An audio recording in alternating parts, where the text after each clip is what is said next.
Hai, jumpa lagi dengan Jejak Donghua. Kali ini menceritakan putusnya hubungan Chen Ping'an dengan San Jiaxu dan dia mendapatkan seorang guru pedang tingkat Golden Core. Bagaimanakah kisahnya? Mari kita ikuti.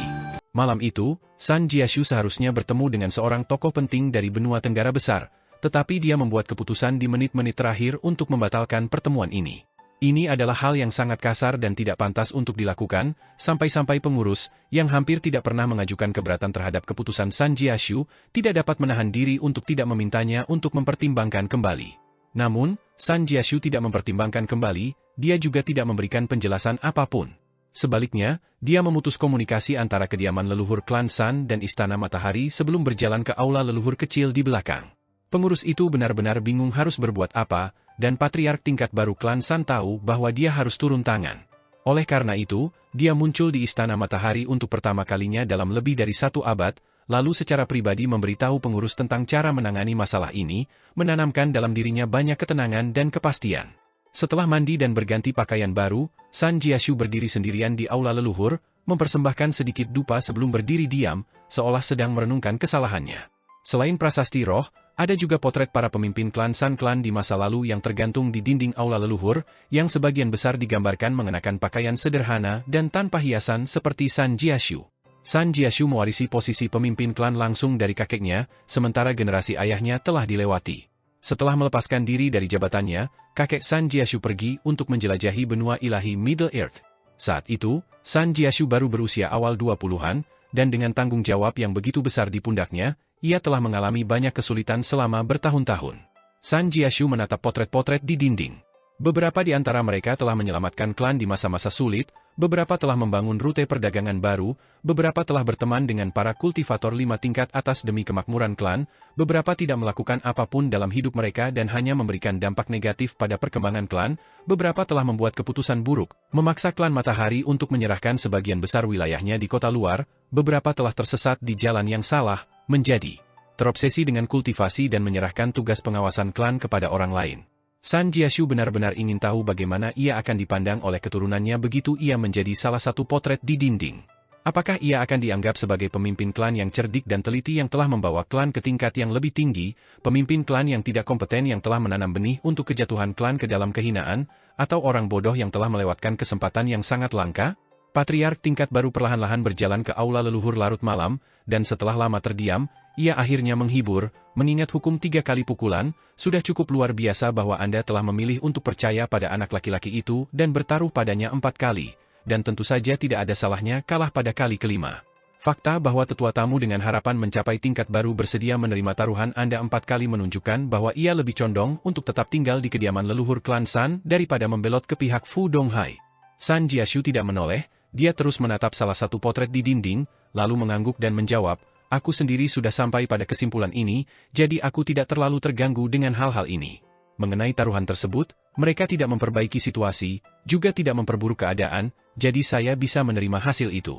Bahkan jika kita kehilangan seorang tetua tamu Nascentier di masa depan, itu bukanlah sesuatu yang akan berdampak menentukan pada nasib klan Matahari kita. Kepala klan Matahari ingin mengatakan sesuatu, tetapi akhirnya menahan diri untuk tidak melakukannya. Apa yang ingin dia tanyakan menyangkut fondasi dao besar San Jiaxu, dan tidak pantas untuk mencampuri masalah seperti itu, bahkan untuknya. Demikian pula, meskipun 3 tetua tamu di kediaman leluhur klan Matahari berhubungan sangat baik dengan San Jiaxu dan sangat ingin tahu tentang basis kultivasi Chen Ping'an, mereka tetap memilih untuk tidak bertanya langsung kepada San Jiaxu, hanya berspekulasi dan bertaruh tentang subjek tersebut. San Jiaxu merentangkan salah satu tangannya sambil berkata, "Selama ini aku bersama Chen Ping'an, aku memperlakukan hubungan kita sebagai peluang bisnis. Bukannya aku tidak menganggap Liu Baqiao sebagai teman, hanya saja Chen Ping'an sangat aneh dan sulit dipahami sehingga aku tidak bisa menahan diri untuk tidak bertaruh besar padanya. Aku tidak bisa menahannya. Pada hakikatnya, aku adalah seorang pengusaha dan pemimpin klan San. Aku baru menyadari sekarang bahwa mengetahui terlalu banyak juga dapat memiliki kekurangan." San Jiaxu berbalik dan mengangkat tangannya yang terentang sambil melanjutkan, "Sampai saat ini, klan Fu belum mengambil tindakan apapun terhadap Chen Ping'an, dan setelah dia memaksa mundur naga-naga emas itu untuk kedua kalinya, rencanaku sepenuhnya gagal, meninggalkanku untuk menanggung akibatnya. Baru saat itulah aku menyadari betapa buruknya keputusanku, sampai-sampai aku kehilangan seluruh kota naga tua."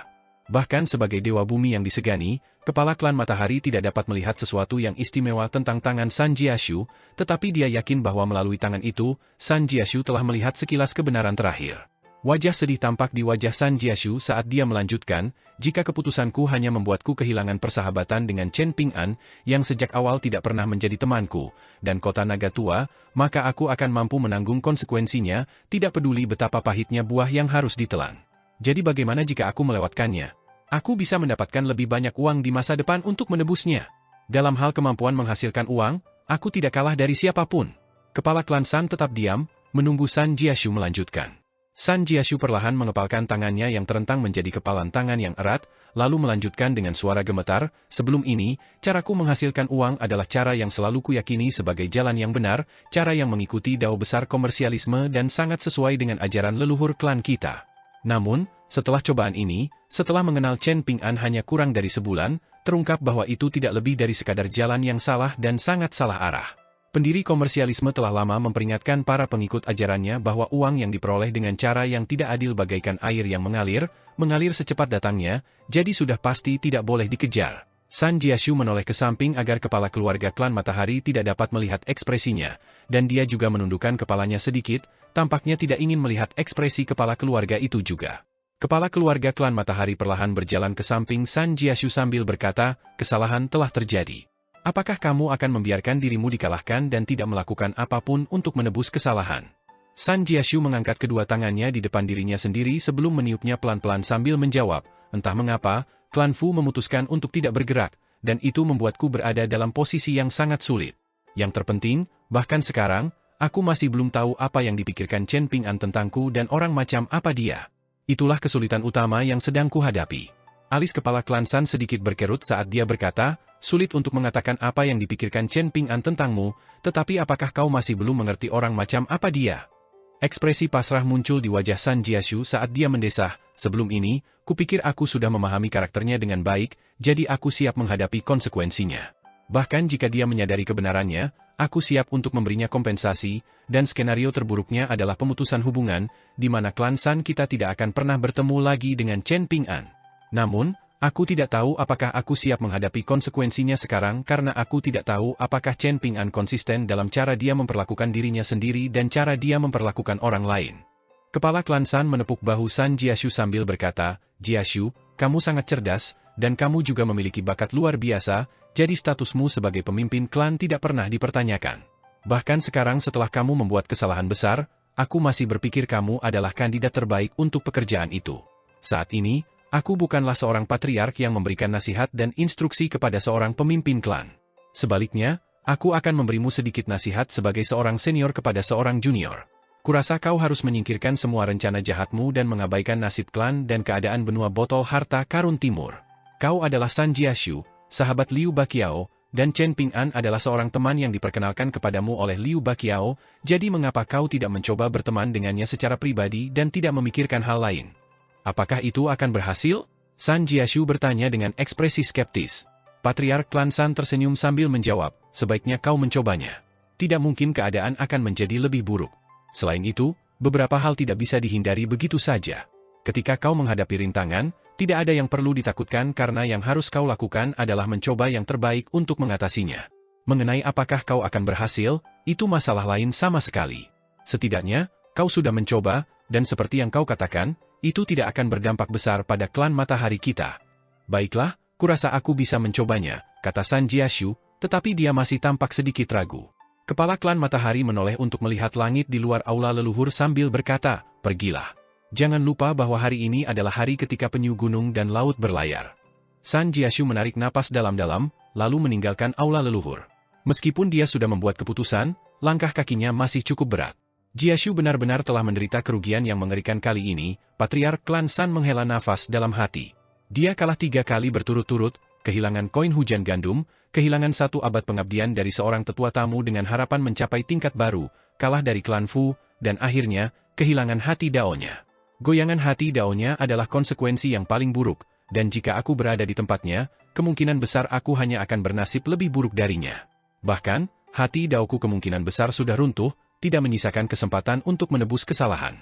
Kepala klan Matahari kemudian mengalihkan pandangannya kembali ke potret yang tergantung di dinding sambil tersenyum dan melanjutkan, setelah mengatakan itu, menurutku ini adalah hal yang baik. Paling tidak, konsekuensinya tidak terlalu berat untuk ditanggung, dan mereka telah memberinya beberapa pelajaran berharga. Tidak pernah menjadi hal yang baik untuk memiliki perjalanan yang terlalu mulus dan terlalu bergantung pada bakat dan kecerdasan sendiri, bukankah kalian semua setuju? Semua potret di dinding berkibar-kibar, seolah-olah mereka menyatakan persetujuan mereka. Di dalam kota Fu, Song Jixin terus-menerus ditemani oleh asisten guru gunung dari Akademi Rusa Hutan kemanapun dia pergi. Kesepakatan antara kota Naga Tua dan Kekaisaran Li Besar telah diputuskan jauh sebelum Fu Nanhua memasuki dunia kecil permata, dan Song Jixin hanya datang ke kota Naga Tua sebagai kunjungan wajib untuk memperlihatkan dirinya kepada dunia luar sebagai pangeran baru Kekaisaran Li Besar.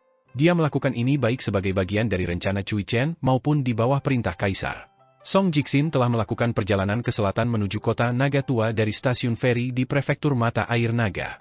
Kaisar masih beristirahat dan memulihkan diri di ibu kota Kekaisaran Li Besar, dan dia tidak mengajukan tuntutan apapun kepada Song Jixin untuk perjalanan ini. Oleh karena itu, saat Song Jixin melangkah ke kapal, dia tidak dapat menahan perasaan seolah-olah pembantunya, Ji Gui, adalah fokus sebenarnya dari perjalanan ini. Song Jixin menyadari beberapa hal yang terjadi di balik hal-hal tertentu yang masih belum dapat dipahaminya, dan dia tahu bahwa ada banyak rencana jangka panjang yang terungkap dalam bayang-bayang. Pada akhirnya, satu pihak akan turun ke selatan, sementara pihak lain akan bergerak ke utara, dan sebagai tambahan, klan Gao dari negara Sui besar telah menyatakan kesediaan mereka untuk berkompromi dan menjalin aliansi dengan klan Song dari Kekaisaran Li Besar. Di wilayah tengah benua botol harta karun timur terdapat penguasa surgawi Shi dari benua Rit lengkap, dan dia telah memutuskan kendali Akademi Like View atas wilayah utara. Meskipun Akademi telah menyerang dengan kekuatan dan ketegasan yang tinggi, memadamkan gejolak perang yang mulai muncul di sekitar selusin negara termasuk negara pakaian berwarna-warni dan negara sisir air, Song Jixin masih dapat melihat jalur yang dapat dilalui oleh kavaleri Kekaisaran Li Agung untuk berbaris ke selatan, tanpa menemui perlawanan berarti saat menaklukkan semua yang ada di sepanjang rute menuju pantai selatan. Song Jixin dapat melihat semua ini, tetapi dia menahan diri untuk tidak membicarakan hal-hal seperti itu. Hanya karena keadaan benua botol harta karun timur menguntungkan bagi klan Song tidak berarti itu menguntungkan baginya. Dia tidak hanya tidak berinteraksi dengan pejabat terpenting Kekaisaran Li Agung, dia juga memiliki saudara kembar di Istana Musim Semi Abadi, serta seorang ibu yang menunjukkan sikap pilih kasih yang tinggi terhadap putra bungsunya. Sekembalinya ke ibu kota Kekaisaran Li Agung, ia mengunjungi Istana Musim Semi Abadi. Sudah menjadi kebiasaan bahwa setelah lama berpisah antara orang tua dan anak harus mengunjungi anak setelah mereka kembali. Namun, tidak peduli seberapa besar kesedihan yang ditunjukkan ibunya, Song Jixin menemukan bahwa ia berjuang untuk membalas perasaan itu. Ia merasa seolah-olah ia telah menyaksikan orang asing menangis di hadapannya, tetapi ia tetap tidak tergerak seperti balok kayu. Faktanya, itu adalah analogi yang tepat karena ia merasa seperti boneka kayu yang sama sekali tidak memiliki emosi pada saat itu. Yang dapat ia lakukan hanyalah meneteskan air mata, dan ia tidak punya apapun untuk dikatakan kepada ibunya. Percakapan mereka hanya terdiri dari pertanyaan-pertanyaan yang diajukan ibunya kepadanya, yang akan ditanggapinya, dan itu lebih seperti pengarahan yang kaku dan canggung antara atasan dan bawahan daripada reuni yang mengharukan antara ibu dan anak. Selain itu, Song Hee juga menangis di samping, dan Song Jixin merasa reuni itu sangat canggung bagi mereka bertiga. Song Jixin berjalan sendirian menyusuri koridor di halaman klan Fu. Dia telah menyatakan keinginannya untuk berjalan-jalan sendiri, jadi asisten guru gunung dari Akademi Rusa Hutan tidak menemaninya. Dalam perjalanannya, Song Jixin bertemu dengan banyak pelayan pria tampan dan pelayan wanita cantik, tidak ada satupun yang mengetahui identitasnya, tetapi Liontin pembalik awan naga tua dan pembawa hujan naga tua yang tergantung di pinggangnya memberinya jalan bebas kemanapun di klan Fu. Pada hari ini, Ji Gui pergi sendiri lagi, dan Dewa Pedang Shuruo juga tidak terlihat di manapun. Konon, Shuruo adalah tokoh mohis yang sangat terkenal di benua ilahi bumi tengah, dan Song Jixin selalu berusaha berteman dengannya, tetapi meskipun Shuruo tampak selalu menyenangkan dan santai, Song Jixin merasa sangat sulit untuk menjalin ikatan sejati dengannya, dan hubungan mereka tetap menyenangkan, tetapi jauh. Dalam benaknya, mungkin situasinya akan membaik jika dia mewarisi tahta suatu hari nanti, jadi untuk saat ini, dia hanya harus menunggu waktu yang tepat. Saat berjalan-jalan, Song Jixin memeriksa pemandangan di sekitarnya, yang terdiri dari taman dan pavilion klan Fu yang terawat rapi, tetapi tidak butuh waktu lama sebelum dia bosan dengan apa yang dilihatnya. Dulu ketika dia berjalan-jalan di jalan-jalan dan gang-gang kota kecil itu, pemandangannya tidak pernah begitu tidak menarik baginya, terlepas dari apakah dia ditemani oleh Ji Gui. Saat pikiran tentang Ji Gui muncul di benaknya, suasana hatinya semakin memburuk. Ia takut suatu hari, Zigui tidak lagi menjadi pembantunya, dan tiba-tiba ia akan berbalik dan mendapati Zigui telah pergi. Sama seperti sekarang, saat ia berbalik menghadap koridor kosong di belakangnya. Satu-satunya yang ada di sana adalah seekor burung beo di dalam sangkar yang berbicara dalam dialek kota naga tua. Song Jixin berjalan ke sangkar, lalu mengetuknya dengan jarinya dengan keras sambil berkata, "Diam." Burung beo itu adalah pembelajar yang sangat cepat, dan ia segera meniru Song Jixin saat ia menjawab, "Diam." Song Jixin mengangkat alisnya saat ia berkata, "Aku ingin mencium pantat Song Mu." Burung beo itu berbalik sehingga punggungnya menghadap Song Jixin, dan ia menjawab, "Kau boleh mencium pantatku." Song Jixin sangat terhibur oleh interaksi ini, dan suasana hatinya sedikit terangkat saat ia pergi dengan senyum di wajahnya. Klan Fu memiliki platform pendakian naga yang merupakan area terlarang di kota naga tua. Itu tidak berada di kota Fu. Sebaliknya, itu berada di tebing tepi laut di area paling timur kota naga tua. Panggung pendakian naga tingginya beberapa ratus kaki, dan merupakan bangunan tertinggi di seluruh kota naga tua, namun tempat itu benar-benar kosong, dan seorang pemurni ki tingkat inti emas terus-menerus ditempatkan di sana, berkultivasi dalam gubuk jerami sambil mencegah orang luar melangkah ke atas panggung. Pada hari ini, Fu Qi secara pribadi menemani seorang tamu ke peron untuk bertamasya, dan mereka hanya ditemani oleh Fu Nanhua. Anehnya Fu Qi berhenti di kaki peron pendakian naga, sementara para tamu berjalan sendiri ke peron. Pemurni ki tingkat inti emas menyampaikan salam hormat kepada Fu Qi, lalu melirik Fu Nanhua sebelum kembali ke gubuk jeraminya untuk terus memurnikan jiwanya dengan merasakan pasang surut air laut. "Nanhua, apakah kamu memilih untuk tidak menyerang Chen Ping'an karena kamu pikir San Jiashu lebih pintar darimu, jadi itu pasti jebakan untukmu?" tanya Fu Qi. "Selain itu, aku bertanya pada diriku sendiri bagaimana aku akan menangani masalah ini jika aku adalah penguasa kota-kota naga tua. Apakah aku akan menggunakan sumber daya klan kita untuk menyelesaikan dendam pribadi, atau..." Suara Fu Nanhua melemah di sini saat ekspresi canggung muncul di wajahnya. Fu Qi sangat senang mendengar ini, dan dia memuji pemuda itu. "Sepertinya kamu benar-benar mempertimbangkan dengan saksama hal-hal yang kukatakan padamu hari itu. Jika kamu adalah anggota klan Fu, maka kamu tidak bisa menunggu sampai hari kamu menjadi penguasa kota sebelum kamu akhirnya mulai bertindak seperti itu. Jika Anda bahkan tidak memiliki banyak pandangan ke depan, maka bahkan jika Anda adalah kultivator terkuat di klan, itu tidak berarti apa-apa. Jika yang Anda lakukan hanyalah membuat keputusan gegabah untuk memuaskan agenda pribadi Anda sendiri, maka Anda akhirnya akan mendapatkan apa yang pantas Anda dapatkan. Di hadapan seorang abadi dari 5 tingkat atas, kota naga tua kita tidak lebih dari kentut di tengah angin." Fu Nanhua menggertakkan giginya sejenak untuk mengumpulkan keberanian, lalu bertanya, "Ayah, bagaimana saya bisa mewarisi posisi penguasa kota dengan basis kultivasi saya yang rendah? Bagaimana saya bisa mengharapkan orang lain menghormati dan menerima saya sebagai penguasa kota?" Fu Qi tertawa terbahak-bahak. "Gunakan saja uang untuk sampai ke sana. Klan Fu kita tidak punya banyak hal lain, tetapi kita punya banyak uang. Menurutmu bagaimana saya bisa naik dari tingkat inti emas ke tingkat baru lahir? Jumlah uang dan sumber daya yang saya habiskan cukup untuk membeli seluruh jalan yang dimiliki klan matahari di luar kota? Bagaimana menurutmu aku bisa mencapai puncak Naschen Tier setelah itu? Tentu, aku cukup tekun dalam kultivasiku, tetapi sebagian besar berkat uang." Fu Nanhua tercengang mendengar ini. Sesederhana itu? Fu Qi menggenggam kedua tangannya di belakang punggungnya, lalu mengarahkan pandangannya ke sosok mungil yang memanjat panggung sambil tersenyum dan berkata, "Memang benar bahwa aku merasa kau adalah kandidat yang layak untuk mewarisi jabatanku. Pendapatnya tentang masalah ini adalah faktor yang paling menentukan dalam keputusan ini. Bahkan, tidak berlebihan untuk mengatakan bahwa dialah yang memiliki keputusan akhir tentang masalah ini. Ada beberapa hal yang berada di luar jangkauanmu saat ini, tetapi kau akan belajar lebih banyak tentang hal-hal itu mulai sekarang dan seterusnya, dan pemandangan sebenarnya di puncak benua botol berharga timur secara bertahap akan terbentang di hadapanmu." Ekspresi kegembiraan dan kerinduan muncul di mata Fu Nanhua. Senyum penuh arti muncul di wajah Fu Qi saat ia melanjutkan, "Suatu hari nanti, kau akan menyadari bahwa seluruh dunia di sekitarmu berbau darah." Saat Zigui melangkah ke panggung pendakian naga, wajahnya berlumuran darah, dan lebih banyak air mata berdarah terus mengalir dari mata emasnya. Dia berdiri sendiri, tampak kesepian saat dia mengamati sekelilingnya. 9 benua, 5 danau, dan 4 lautan. Semuanya dipenuhi dengan makam yang berisi saudara-saudaranya. Pada hari ini, Chen Ping'an masih melakukan kegiatan memancing malam seperti biasa, yang diselingi dengan sesi meditasi berdiri. Saat fajar tiba, ia membuka matanya sambil mengarahkan pandangannya ke langit di timur, tetapi kali ini, naga banjir emas tidak datang. Meski begitu, ia tetap sama sekali tidak terganggu saat ia tersenyum dan melambaikan tangan ke cakrawala yang jauh, seolah-olah ia melambaikan tangan kepada seorang kenalan yang dikenalnya.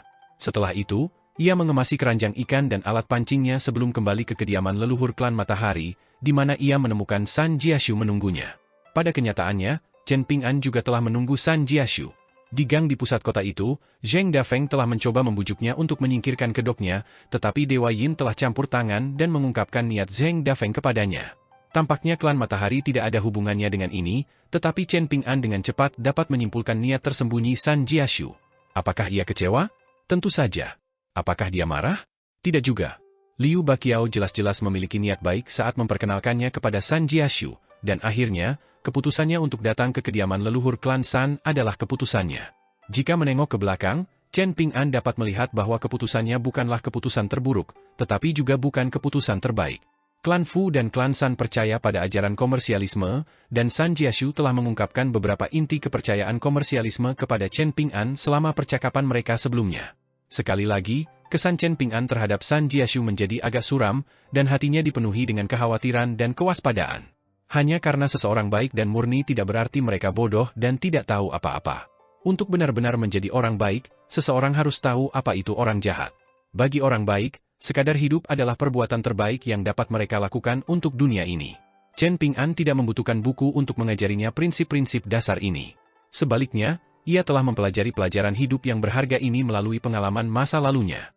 San Jiashu memperhatikan saat Chen Ping'an mendekatinya, lalu menarik napas dalam-dalam dan tidak mengatakan apapun saat ia membungkuk meminta maaf.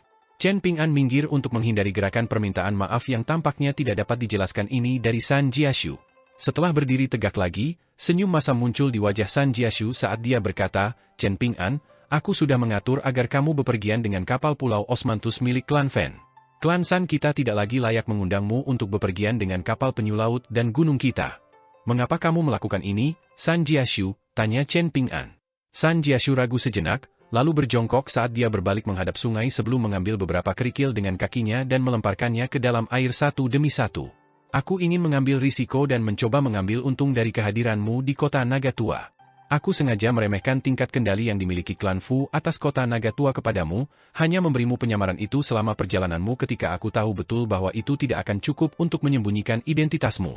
Aku sengaja menggantungmu sebagai umpan, dan aku bertaruh bahwa Fu Nanhua yang keras kepala tidak akan mampu menahan keinginan untuk menyerangmu.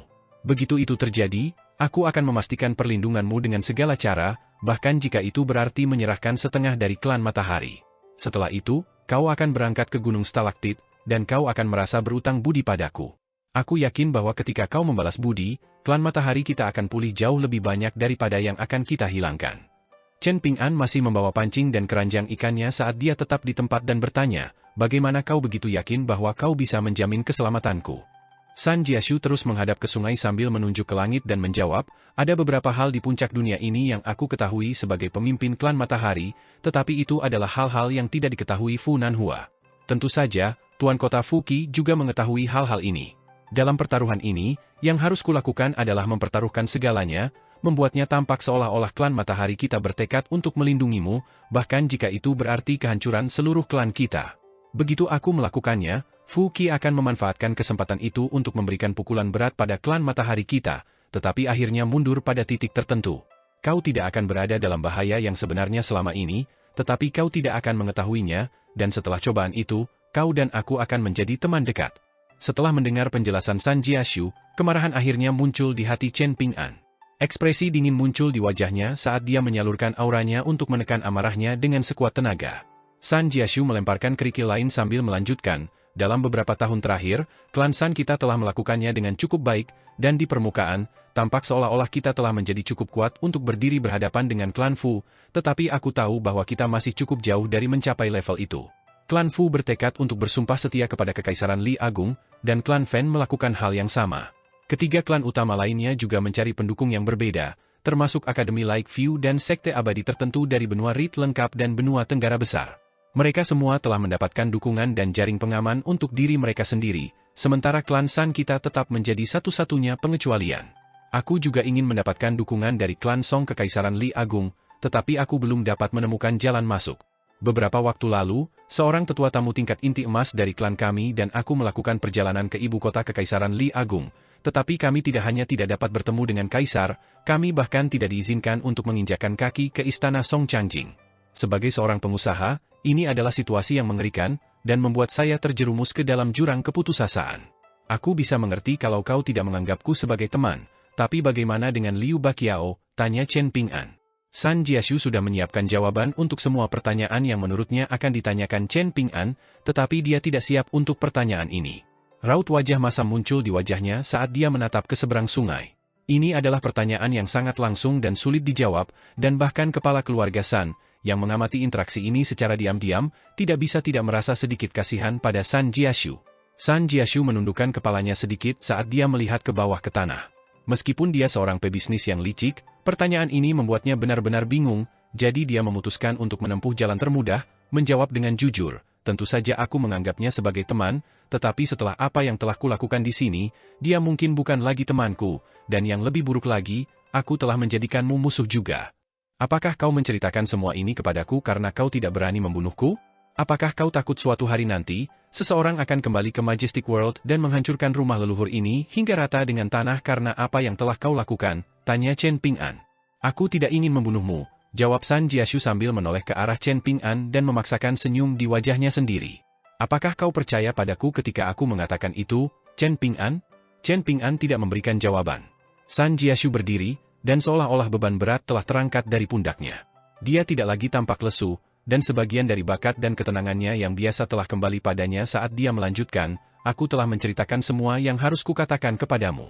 Terlepas dari apa yang kau putuskan untuk dilakukan, aku tidak akan menyesali keputusanku.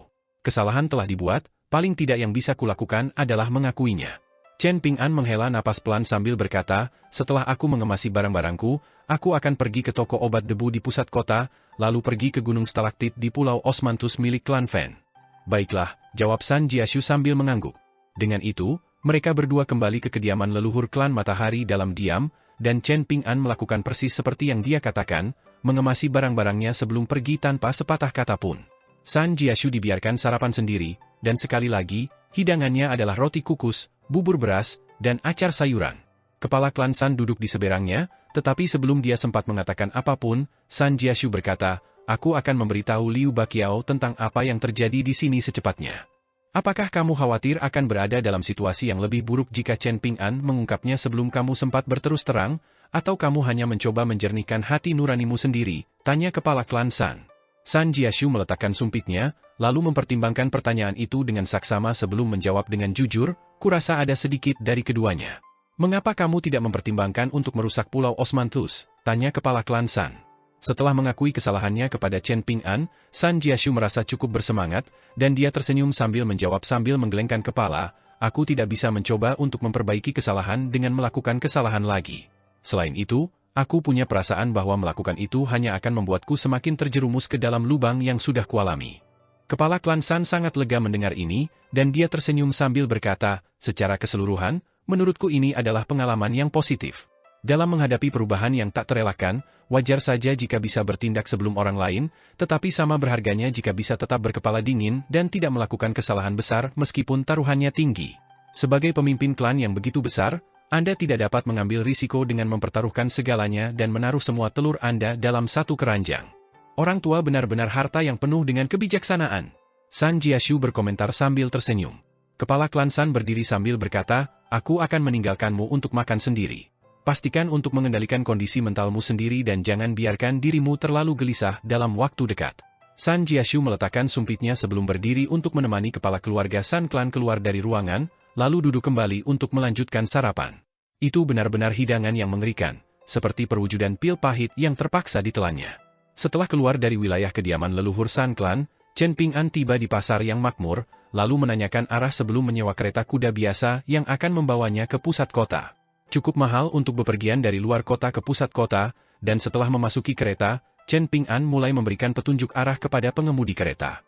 Dewa Yin muncul di kereta, yang sama persis dengan yang muncul di luar toko obat debu, dan menyatakan bahwa nama keluarganya adalah Zhao, jadi Chen Ping'an memanggilnya dengan hormat sebagai Tuan Zhao. Setelah mencapai gang di luar toko obat debu, Chen Ping'an membayar ongkos kepada kusir kereta. Pada hari ini, Zheng Dafeng tidak duduk di bawah pohon belalang. Sebaliknya, dia duduk di konter toko obat dengan ekspresi bingung di wajahnya. Dia tidak terkejut melihat Chen Ping'an, dan dia memberitahu Chen Ping'an bahwa toko itu kecil, tetapi halaman belakang toko itu cukup luas. Chen Ping'an berjalan ke halaman belakang dan mendapati bahwa tata letaknya sangat mirip dengan toko obat keluarga Yang.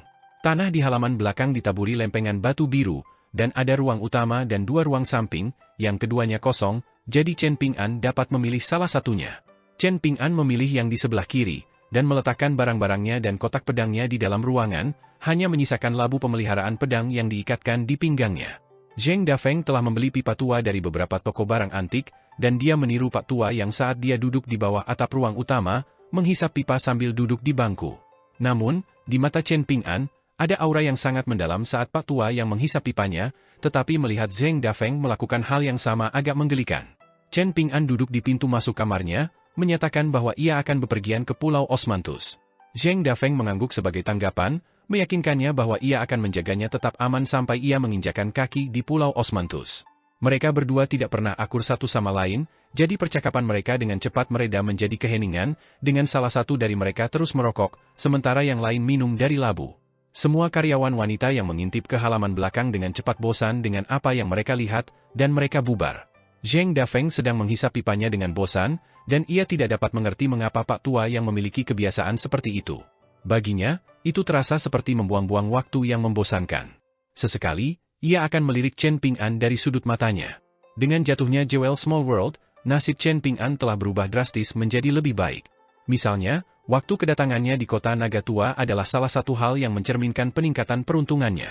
Jika bukan karena kedatangan klan Jiang dari hutan awan, Fu Qi mungkin tidak akan begitu rela meninggalkan Chen Ping'an sendirian.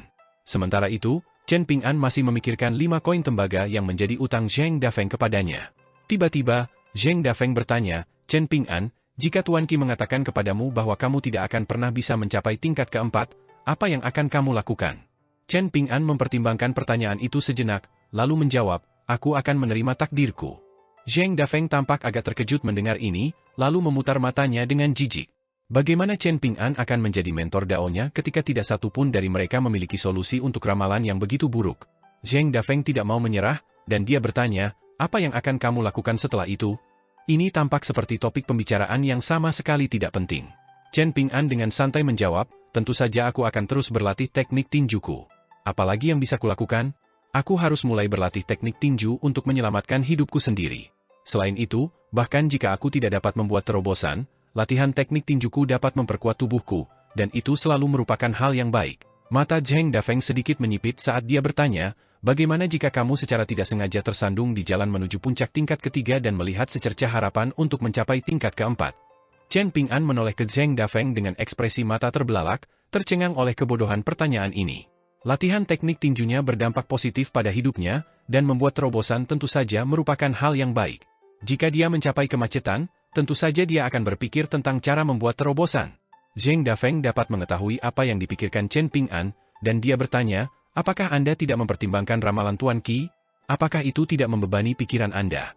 Mata Chen Ping'an semakin membelalak, dan dia tidak dapat menahan diri untuk bertanya apakah Zheng Dafeng mengalami benturan di kepala. Bagaimana mungkin seorang master seni bela diri di puncak tingkat ke-8 dapat mengajukan pertanyaan bodoh seperti itu? Chen Ping'an menyesap anggurnya, lalu menjawab, Tuan Qi adalah orang yang sangat bijak dan berpengetahuan luas, dan semua yang dia katakan kepadaku adalah untuk kepentinganku sendiri. Jika membuat terobosan adalah hal yang buruk, maka aku akan menekannya dan menghindarinya. Namun, jika itu adalah hal yang baik, dan Tuan Qi hanya keliru, maka apakah aku harus menghindari hal yang baik hanya karena Tuan Qi membuat ramalan yang salah? Jika aku melakukan itu, maka Tuan Qi akan sangat kecewa padaku. Ekspresi serius muncul di wajah Zheng Dafeng saat ia meletakkan pipanya dan bertanya dengan nada menuntut, bagaimana mungkin Tuan Qi salah? Jika aku masih memiliki kesempatan untuk berdiri di hadapan Tuan Qi dan bertanya apakah ia mampu melakukan kesalahan, menurutmu apa jawabannya? Tanya Chen Ping'an. Seluruh tubuh Zheng Dafeng menegang, dan ekspresi kesakitan muncul di wajahnya saat ia melempar pipanya ke samping dan mulai mencakar kepalanya sendiri. Matanya dengan cepat menjadi sangat merah saat ia menoleh ke Chen Ping'an dengan ekspresi putus asa dan berteriak, Chen Ping'an, apakah Tuan Qi memintamu untuk menyampaikan pesan kepadaku? Katakan padaku, jika kau melakukannya, aku bersedia menjadi pelindung Dao Mu selama 1 dekade, bahkan 1 abad. Ia tidak memintaku untuk menyampaikan pesan kepadamu, jawab Chen Ping'an sambil menggelengkan kepalanya. Zheng Dafeng tiba-tiba berdiri, lalu mulai terhuyung-huyung di halaman seperti kucing di atap seng yang panas, dan langkah kakinya begitu kacau dan tidak teratur sehingga dia bahkan tidak tampak mampu seperti seniman bela diri tingkat ketiga. Dia tidak menderita penyimpangan Qi, kan? Chen Ping'an berpikir dalam hati. Tepat pada saat ini, Dewa Yin muncul di sampingnya. Dewa itu telah menyembunyikan semua yang terjadi di halaman ini sehingga tidak seorang pun di luar akan dapat mendeteksi apa yang sedang terjadi. Zheng Dafeng terus terhuyung-huyung seperti ayam tanpa kepala sambil bergumam pada dirinya sendiri dengan panik. Saya telah mendengarkan ajaran Tuan Qi berkali-kali, dan saya yakin dia pasti telah mencoba memberitahu saya sesuatu saat itu, tetapi saya gagal melihat pesan yang ingin dia sampaikan. Pikirkan, Zheng Dafeng, pikirkan. Jangan gelisah. Hembusan angin astral yang kacau mulai menyapu halaman, dan angin itu setajam pisau. Hanya berkat upaya Dewa Yin, angin astral tidak sepenuhnya menghancurkan halaman. Chen Ping'an terus minum dalam diam sambil dengan hati-hati mengamati perilaku aneh Zheng Dafeng. Tak lama kemudian, air mata mengalir di wajah Zheng Dafeng, dan dia terus terhuyung-huyung saat menoleh ke Chen Ping'an dan bertanya, apakah Tuan Qi mengajarkanmu prinsip apapun? Ceritakan semuanya padaku, Chen Ping'an. Aku tidak peduli apapun itu, apakah itu ajaran bijak dari kitab klasik Konfusianisme atau prinsip dasar kehidupan, ceritakan semuanya padaku. Chen Ping'an melingkarkan lengannya di labu pemeliharaan pedangnya saat dia bertanya tanpa ekspresi, mengapa aku harus melakukannya? Karena kamu adalah mentor Daoku, Chen Ping'an. Apakah kamu mengerti?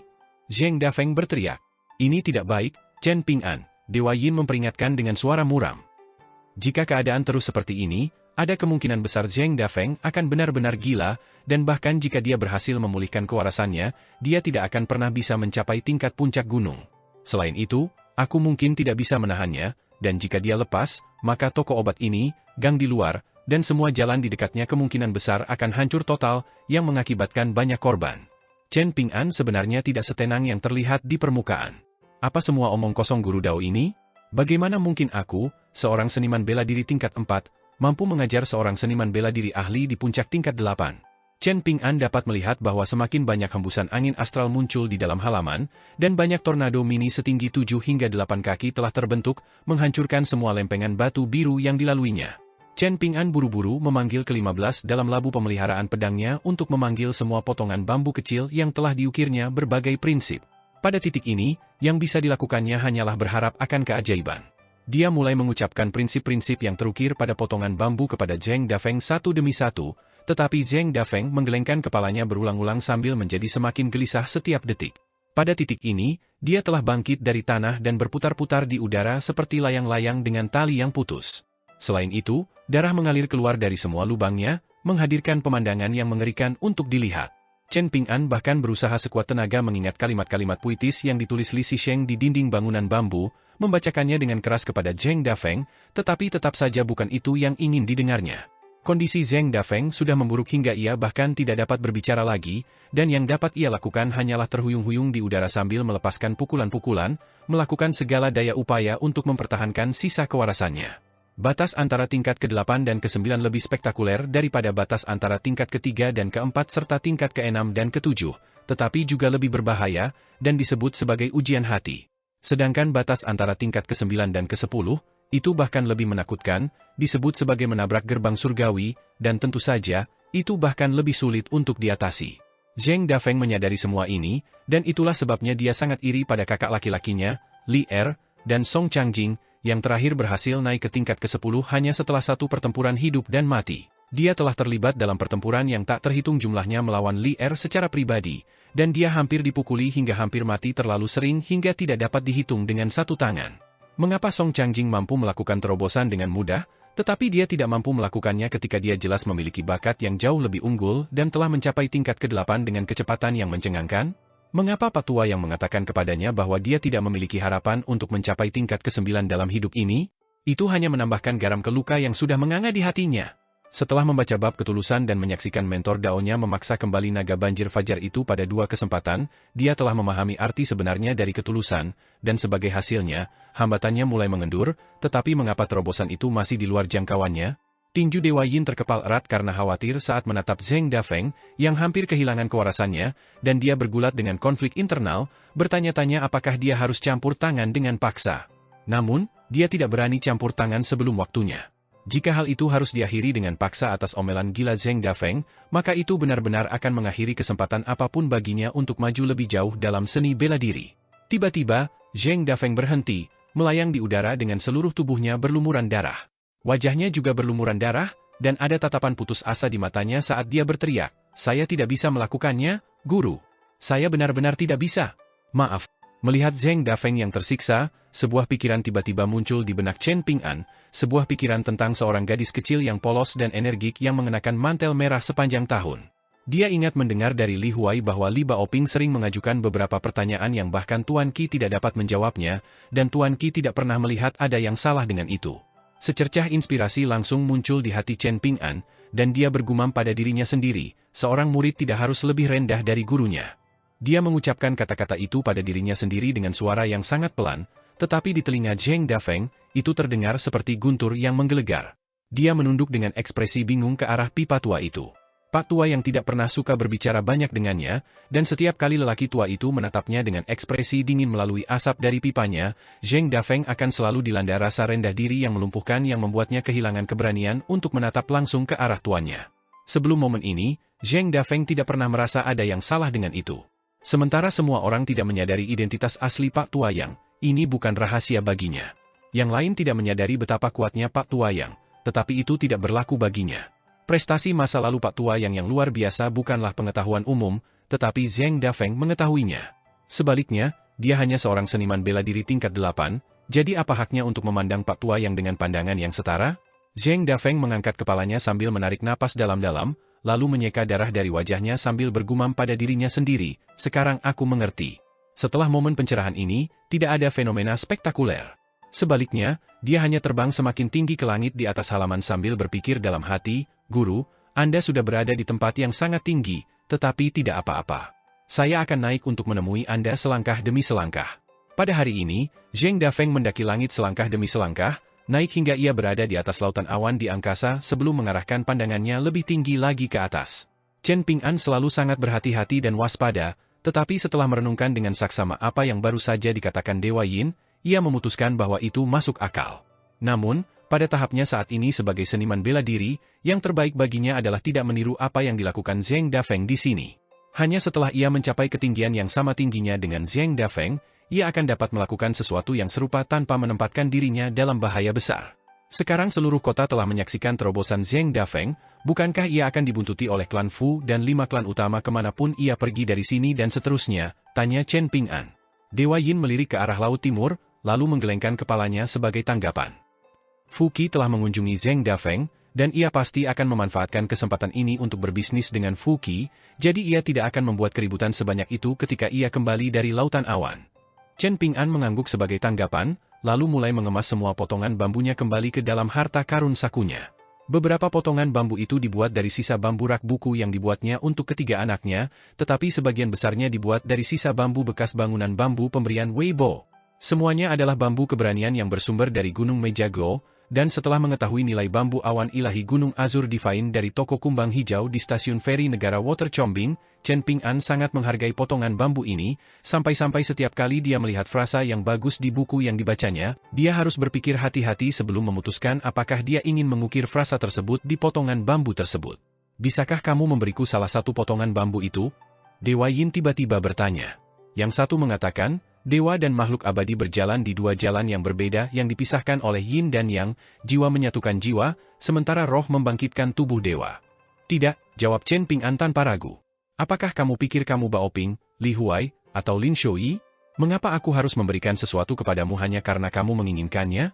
Akan tetapi, Chen Ping'an kemudian teringat bagaimana Dewa Yin telah mengungkap niat Zheng Dafeng yang sebenarnya kepadanya di gang.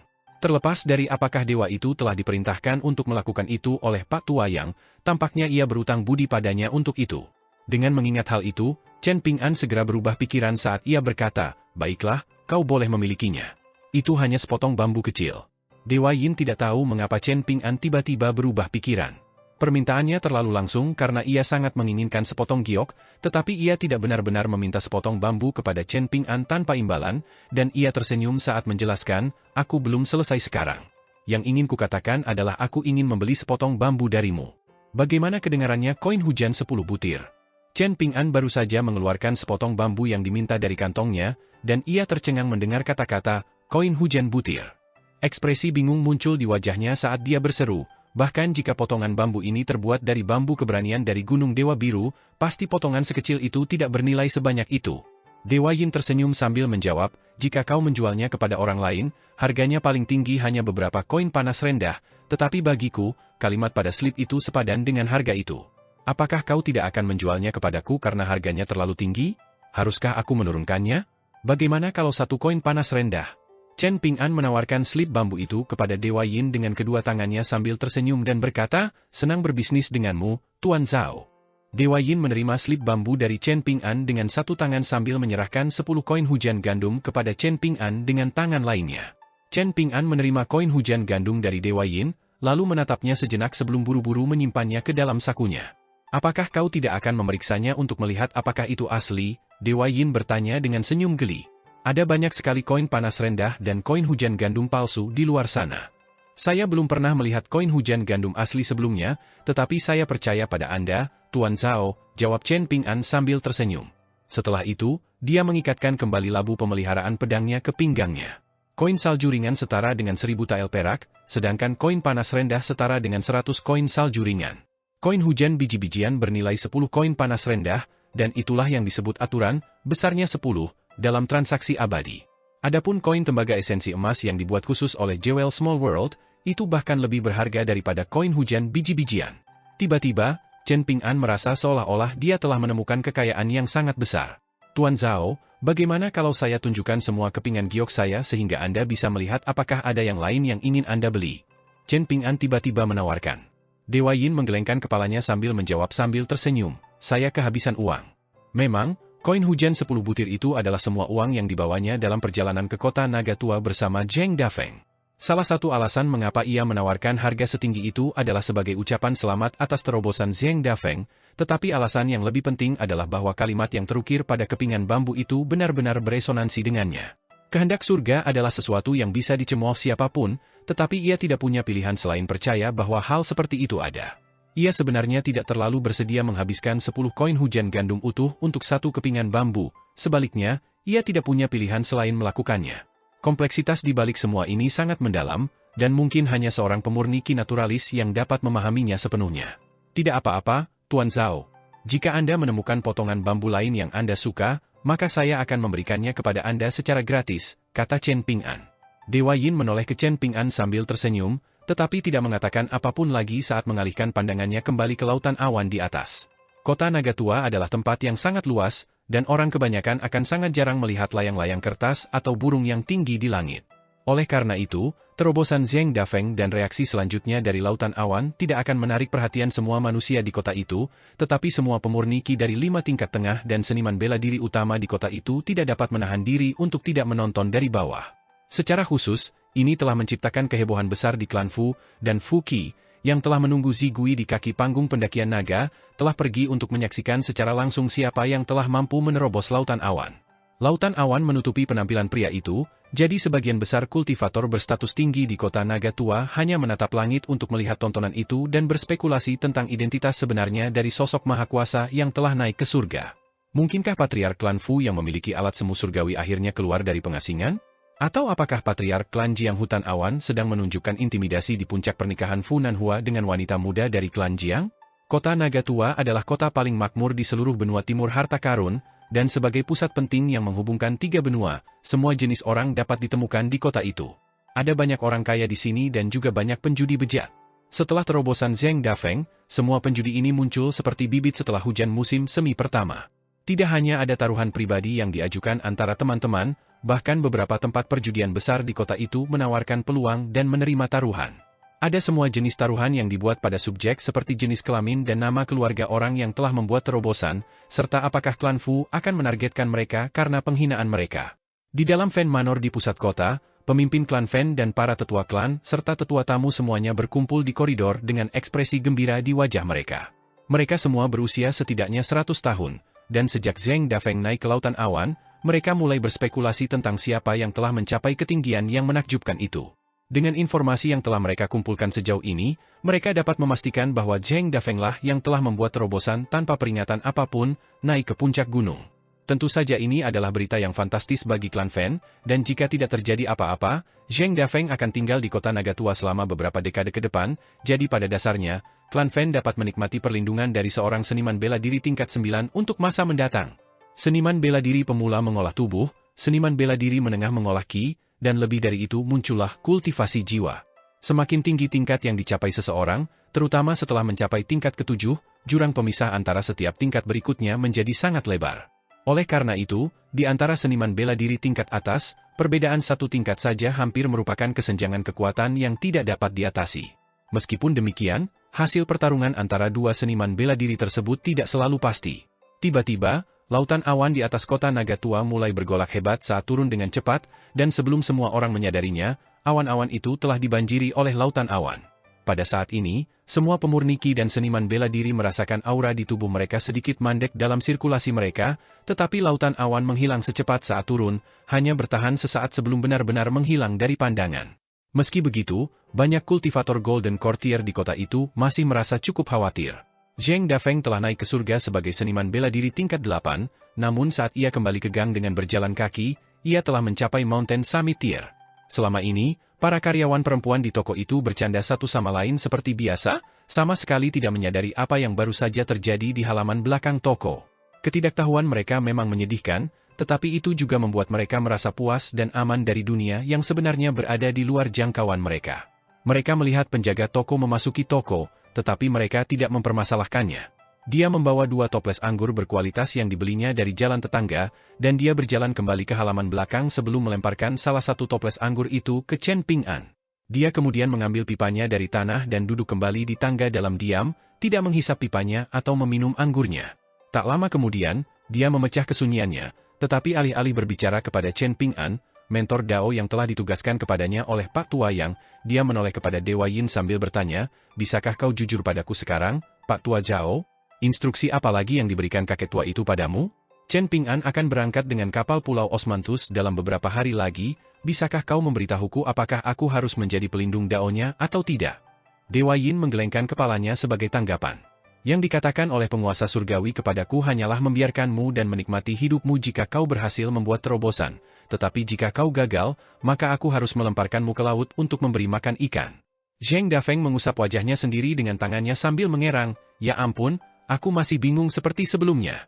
Dia kemudian meletakkan pipanya ke pangkuannya sebelum membuka toples anggurnya, lalu menundukkan kepalanya untuk membuat gerakan menyeruput.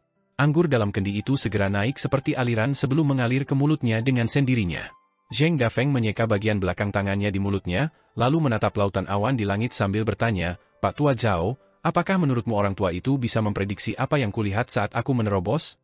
Apakah dia akan memprediksi bahwa aku hampir mencoba menabrak gerbang surgawi setelah melewati ujian hati? Apakah dia akan mengantisipasi apa yang kulihat saat aku mendekati gerbang surgawi?" Zheng Dafeng menghela napas sedih, lalu menyesap anggur lagi, lalu senyum geli tiba-tiba muncul di wajahnya sambil melanjutkan, "Baru sekarang aku menyadari makna ganda di balik saat orang tua itu mengatakan padaku bahwa aku tidak punya harapan untuk mencapai tingkat ke-9 dalam hidup ini. Sungguh orang tua yang kurang ajar." Kelopak mata Dewa Yin berkedut sedikit saat mendengar ini, tercengang oleh keangkuhan Zheng Dafeng. Tak lama kemudian, raut wajah Zheng Dafeng tampak malu ketika ia memandang sekelilingnya dengan ekspresi waspada. Ia pun buru-buru berdiri dan berjalan menuju ke tengah halaman, lalu berbalik menghadap ke arah utara dan berkata, "Jangan marah padaku, orang tua. Saya merasa sangat bersalah karena tidak dapat mengungkapkan kegembiraan saya kepada Anda secara langsung setelah mencapai terobosan.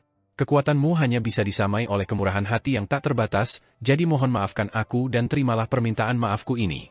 Kemudian, ia menyatukan kedua tangannya untuk berpura-pura memegang beberapa batang dupa yang menyala, lalu membungkuk 3 kali ke arah Kekaisaran Li Agung yang jauh.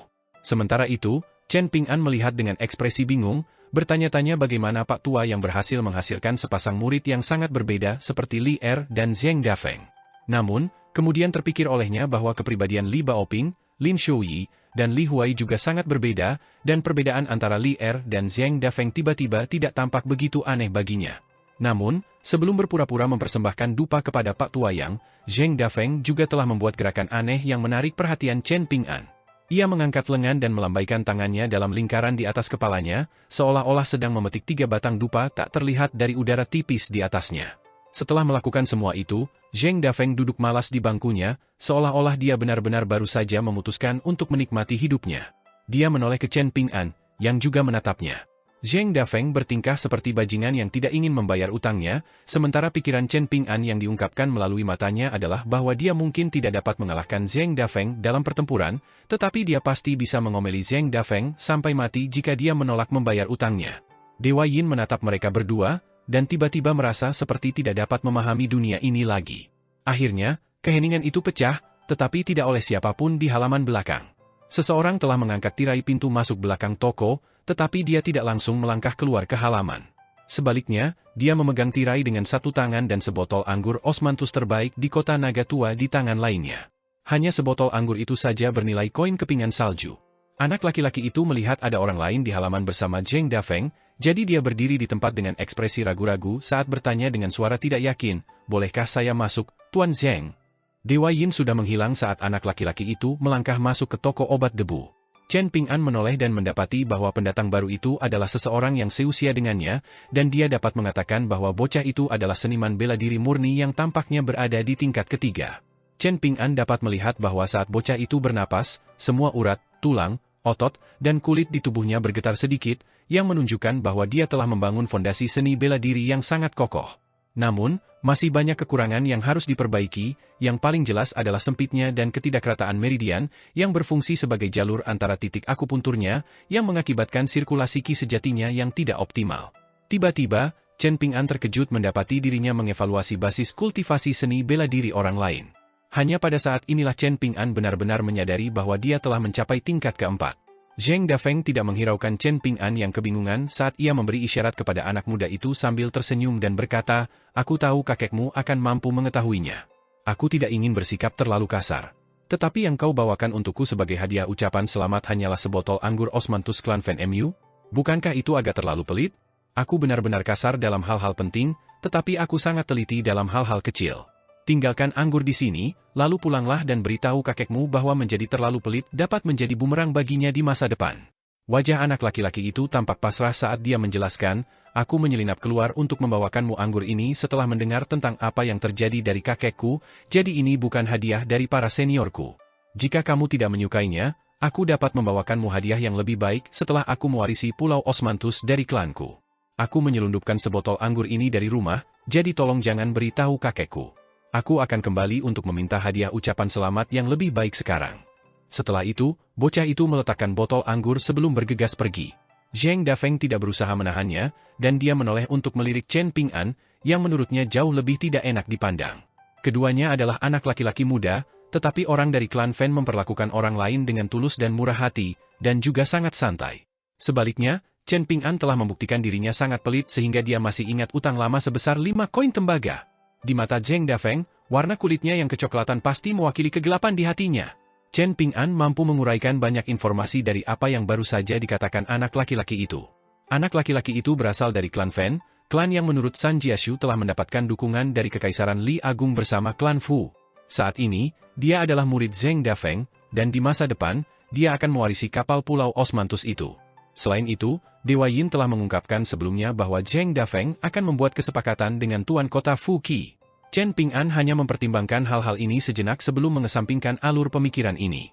Bagaimanapun, tampaknya dia akan dapat melakukan perjalanan ke Gunung Stalaktit dengan kapal klan Fan tanpa masalah apapun, dan itulah perhatian utamanya.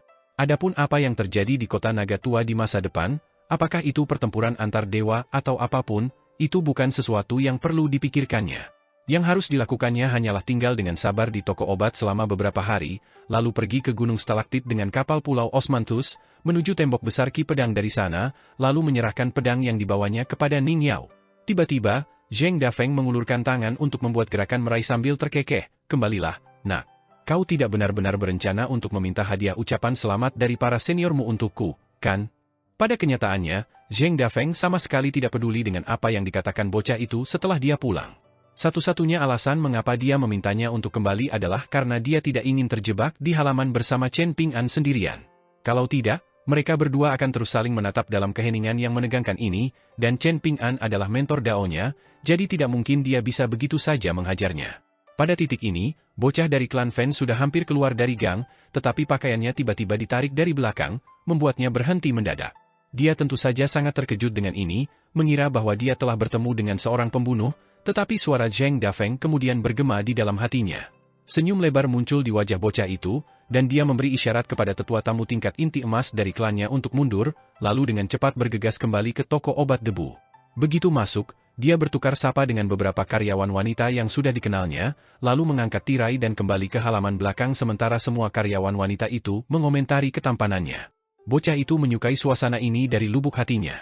Tentu saja, bidadari di dalam klan Fen lebih cantik, tetapi sejak usia yang sangat muda, dia bisa tahu bahwa mereka selalu memandangnya berbeda dari bagaimana wanita di sini memandangnya. Yang satu menganggapnya sebagai calon kepala klan Fen, sementara yang lain hanya melihatnya sebagai anak laki-laki muda yang muncul entah dari mana. Dia tidak membenci yang pertama, tetapi dia tentu lebih menyukai yang terakhir. Chen Ping'an menarik bangku untuk bocah itu, dan dia buru-buru menerima bangku itu sambil tersenyum. "Terima kasih." "Sama-sama," jawab Chen Ping'an sambil tersenyum. Anak laki-laki itu kemudian menoleh ke Zheng Dafeng dan bertanya, "Di mana saya harus duduk, Tuan?" Zheng Dafeng melambaikan tangannya ke udara sambil berkata, "Duduklah di dekat tirai dan awasi kami. Saya akan melakukannya." Anak laki-laki itu bergegas ke pintu masuk halaman belakang dengan gembira, lalu duduk dengan postur yang sangat tegas dan kaku dengan punggung tegak lurus dan kedua tangannya bertumpu di lutut. Meskipun dia berusaha sebaik mungkin untuk membuat dirinya tampak formal dan serius, dia tidak dapat menahan senyum di matanya, yang jelas-jelas seperti sungai yang mengalir dan dengan jelas mengungkapkan semua emosinya, berbeda dengan mata yang terselubung dan ambigu dari sosok yang lebih penuh perhitungan dan licik. Tiba-tiba, Chen Ping'an merasa sedikit iri pada anak laki-laki itu karena dia memiliki sesuatu yang selalu diinginkan Chen Ping'an, tetapi tidak pernah bisa didapatkannya. Dulu, ketika sang bijak cendekiawan mabuk dan digendong di punggung Chen Ping'an, dia menepuk bahu Chen Ping'an dengan kuat sambil mengatakan kepadanya bahwa seorang anak muda seperti dia seharusnya memanggul barang-barang indah seperti rumput panjang dan burung penyanyi terbang di pundaknya, bukannya dendam dan tanggung jawab yang berat. Itulah yang terjadi pada anak laki-laki itu, tetapi itu adalah sesuatu yang berada di luar jangkauan Chen Ping'an. Zheng Dafeng tampaknya telah merasakan perubahan suasana hati Chen Ping'an, dan dia tidak dapat mengatakan dengan tepat apa yang dipikirkan Chen Ping'an, tetapi setelah beberapa saat merenung, sebuah senyuman muncul di wajahnya saat dia melemparkan sebotol anggur osmanthus kepada anak laki-laki dari klan Fen itu. Anak laki-laki itu menangkap sebotol anggur itu dengan senyuman cerah sambil berkata, "Saya hanya akan minum satu teguk, Tuan Zheng." Chen Ping'an mengangkat labu pemeliharaan pedangnya sambil tersenyum sambil mengusulkan, "Mari kita minum bersama." Anak laki-laki itu sedikit goyah setelah mendengar ini, lalu mengangguk dengan penuh semangat sebagai tanggapan. "Baiklah, kalau begitu, aku akan minum lebih banyak dari biasanya." "Oh, ngomong-ngomong, namaku Fen Er. Itu bukan nama panggilan, itu nama asliku. Aku punya kakak perempuan bernama Fen Junmao, itu sebabnya namaku Fen Er. Sejujurnya, aku cukup sedih bahwa orang tuaku akan memberiku nama setengah-setengah seperti ini, meskipun aku anak kedua mereka." "Siapa namamu? Bisakah kau memberitahuku?" Anak laki-laki itu kemudian meneguk seteguk besar anggur. Wajahnya langsung memerah, dan dia mulai batuk dengan keras. Tampaknya dia benar-benar sangat sedih tentang namanya. Chen Ping'an menyesap anggurnya sendiri, lalu tersenyum sambil menjawab, "Namaku Chen Ping'an. Kapal Pulau Osmanthus milik klan Fen dijadwalkan berangkat dalam 6 hari, sementara kapal penyu laut dan gunung milik klan Matahari telah berangkat." Chen Ping'an awalnya berencana untuk pergi dan melihat kapal penyu laut dan gunung sendiri, tetapi mengingat betapa kacau tempat itu, kota naga tua, dan tontonan besar yang diciptakan Zheng Dafeng melalui terobosannya baru-baru ini, ia memutuskan untuk menahan diri dari membuat masalah dan meneguk rasa ingin tahunya bersama dengan anggurnya. Selama beberapa hari berikutnya, bocah dari klan Fen terus mengunjungi toko obat debu setiap hari, membawa botol-botol anggur osmanthus bersamanya sambil mencari instruksi dalam seni bela diri dari Zheng Dafeng. Biasanya, Zheng Dafeng tidak pernah terlalu serius, tetapi ketika sampai pada diskusi seputar seni bela diri, ia berubah menjadi orang yang sama sekali berbeda. Pilihan katanya masih sedikit mewah, tetapi ketika Chen Ping'an mendengarkan percakapan mereka, ia merasa nasihat Zheng Dafeng memang sangat bermanfaat bagi bocah itu pada tahap perkembangan seni bela dirinya saat ini. Sebenarnya, tidaklah berlebihan jika dikatakan bahwa Zheng Dafeng menyampaikan kata-kata bijak yang berharga. Namun, tidak satupun dari apa yang dikatakan Zheng Dafeng sangat berguna bagi Chen Ping'an, dan dia merasa sedikit bingung pada akhirnya. Zheng Dafeng tidak keberatan jika Chen Ping'an mendengar percakapannya dengan bocah dari klan Fen. Bahkan, dia berharap Chen Ping'an tidak akan mampu menahan keinginan untuk terlibat dan mengajari bocah itu sendiri. Jika Chen Ping'an dapat menggantikannya sebagai mentor dao bocah itu, maka dia akan bebas melakukan apapun yang dia inginkan, yang sebagian besar adalah bergegas kembali ke toko untuk terus mengganggu karyawan wanitanya. Sayangnya baginya, yang dilakukan Chen Ping'an hanyalah mendengarkan, tetapi dia tidak pernah mengatakan apapun, dan seolah-olah dia sama sekali tidak bangga dengan basis kultivasi tingkat keempatnya sendiri. Itu membuat Zheng Dafeng semakin meremehkan Chen Ping'an. Dia masih sangat muda, tetapi dia memiliki ketenangan yang lebih dari seorang biksu tua yang membosankan. Bagaimana mungkin seseorang bisa bersikap hangat kepada bocah seperti dia? Jika bukan karena Chen Ping'an adalah mentor Dao-nya, dia pasti sudah mengusir Chen Ping'an dari toko itu sejak lama, lalu meninggalkan toko itu sendiri untuk tinggal di Fen Manor sebagai tamu terhormat. Di sana, dia akan dipuja oleh banyak wanita cantik, dan pikiran itu bahkan lebih menarik daripada anggur osmanthus yang sedang diminumnya. Pada hari ini, Fen Er baru saja mendapatkan jawaban atas beberapa pertanyaannya tentang kultivasi bela diri dari Zheng Dafeng sebelum Zheng Dafeng bergegas kembali ke toko untuk mengobrol dengan beberapa gadis. Oleh karena itu, Fen Er memulai percakapan dengan Chen Ping'an, dan kedua anak laki-laki itu duduk di bawah atap agar terhindar dari terik matahari.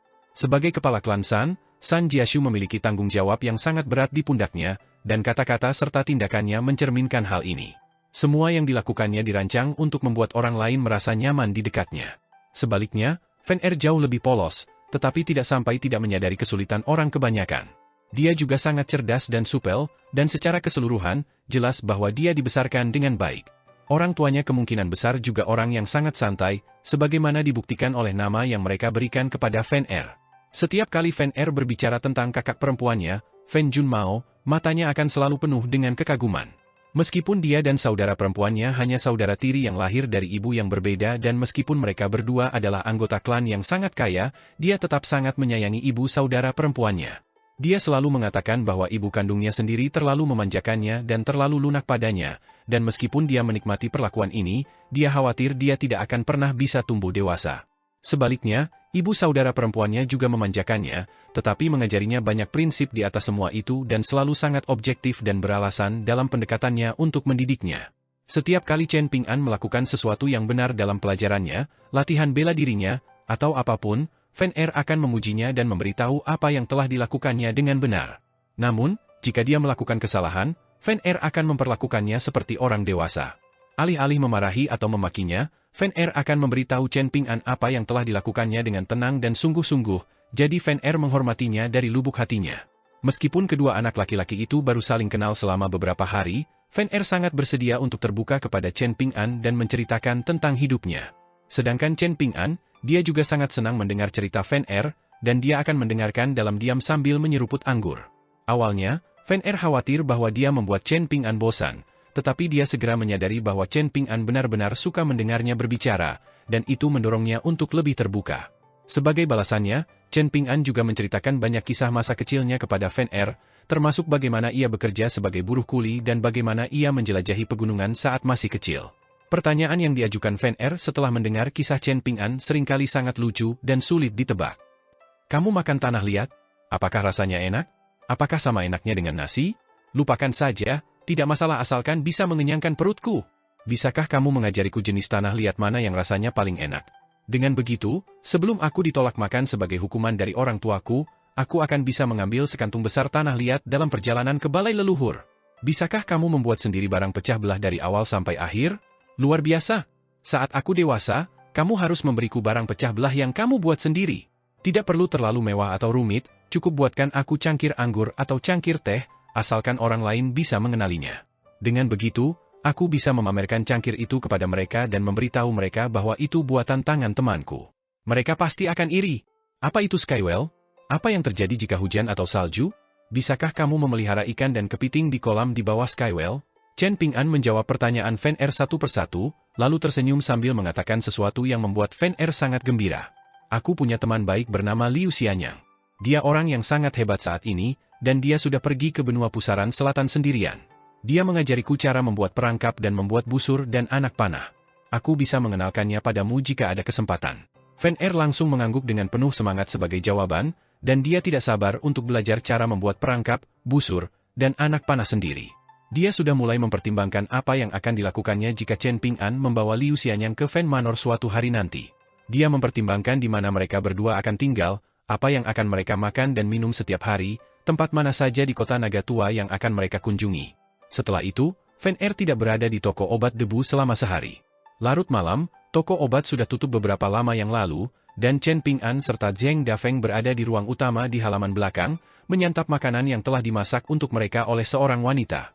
Zheng Dafeng ingin pamer kepada Chen Ping'an dengan membuat wanita itu tergila-gila padanya dengan ketampanannya sehingga dia akan mengabaikan biaya memasak makanan, tetapi wanita itu dengan tegas menolak tawarannya dan bersikeras agar dia membayarnya penuh, bahkan tidak mau memberikan diskon 1 koin tembaga pun. Zheng Dafeng memegang sumpitnya di satu tangan dan cangkir anggurnya di tangan lainnya sambil bertanya dengan santai, apakah kamu bersenang-senang mengobrol tentang semua hal yang tidak berguna itu dengan Fan Er? Chen Ping'an dengan hati-hati mengunyah dan menelan makanan di mulutnya, lalu meletakkan sumpitnya sambil menjawab, ya.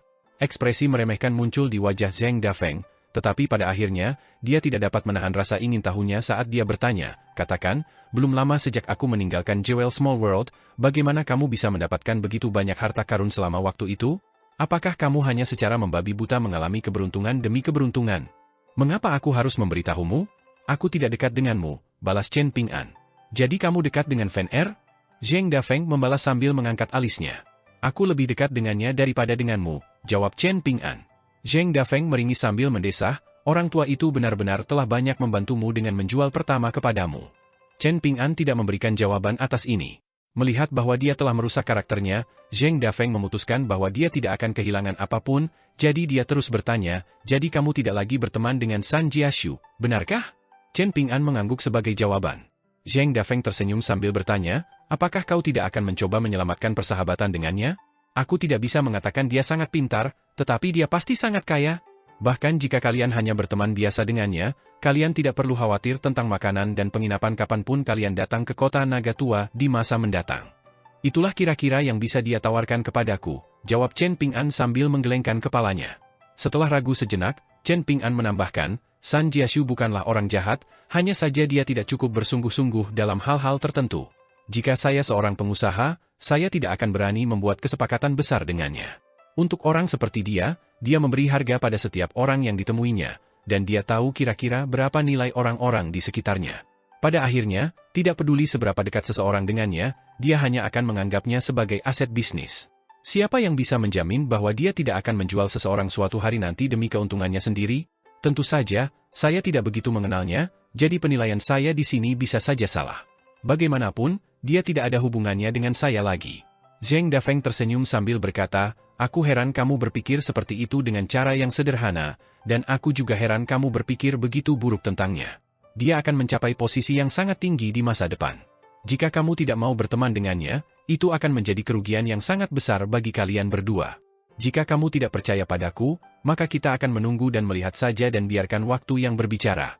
Ketika Anda mengatakan kerugian yang tidak diharapkan, apakah Anda berbicara tentang kerugian finansial? Tanya Chen Ping'an.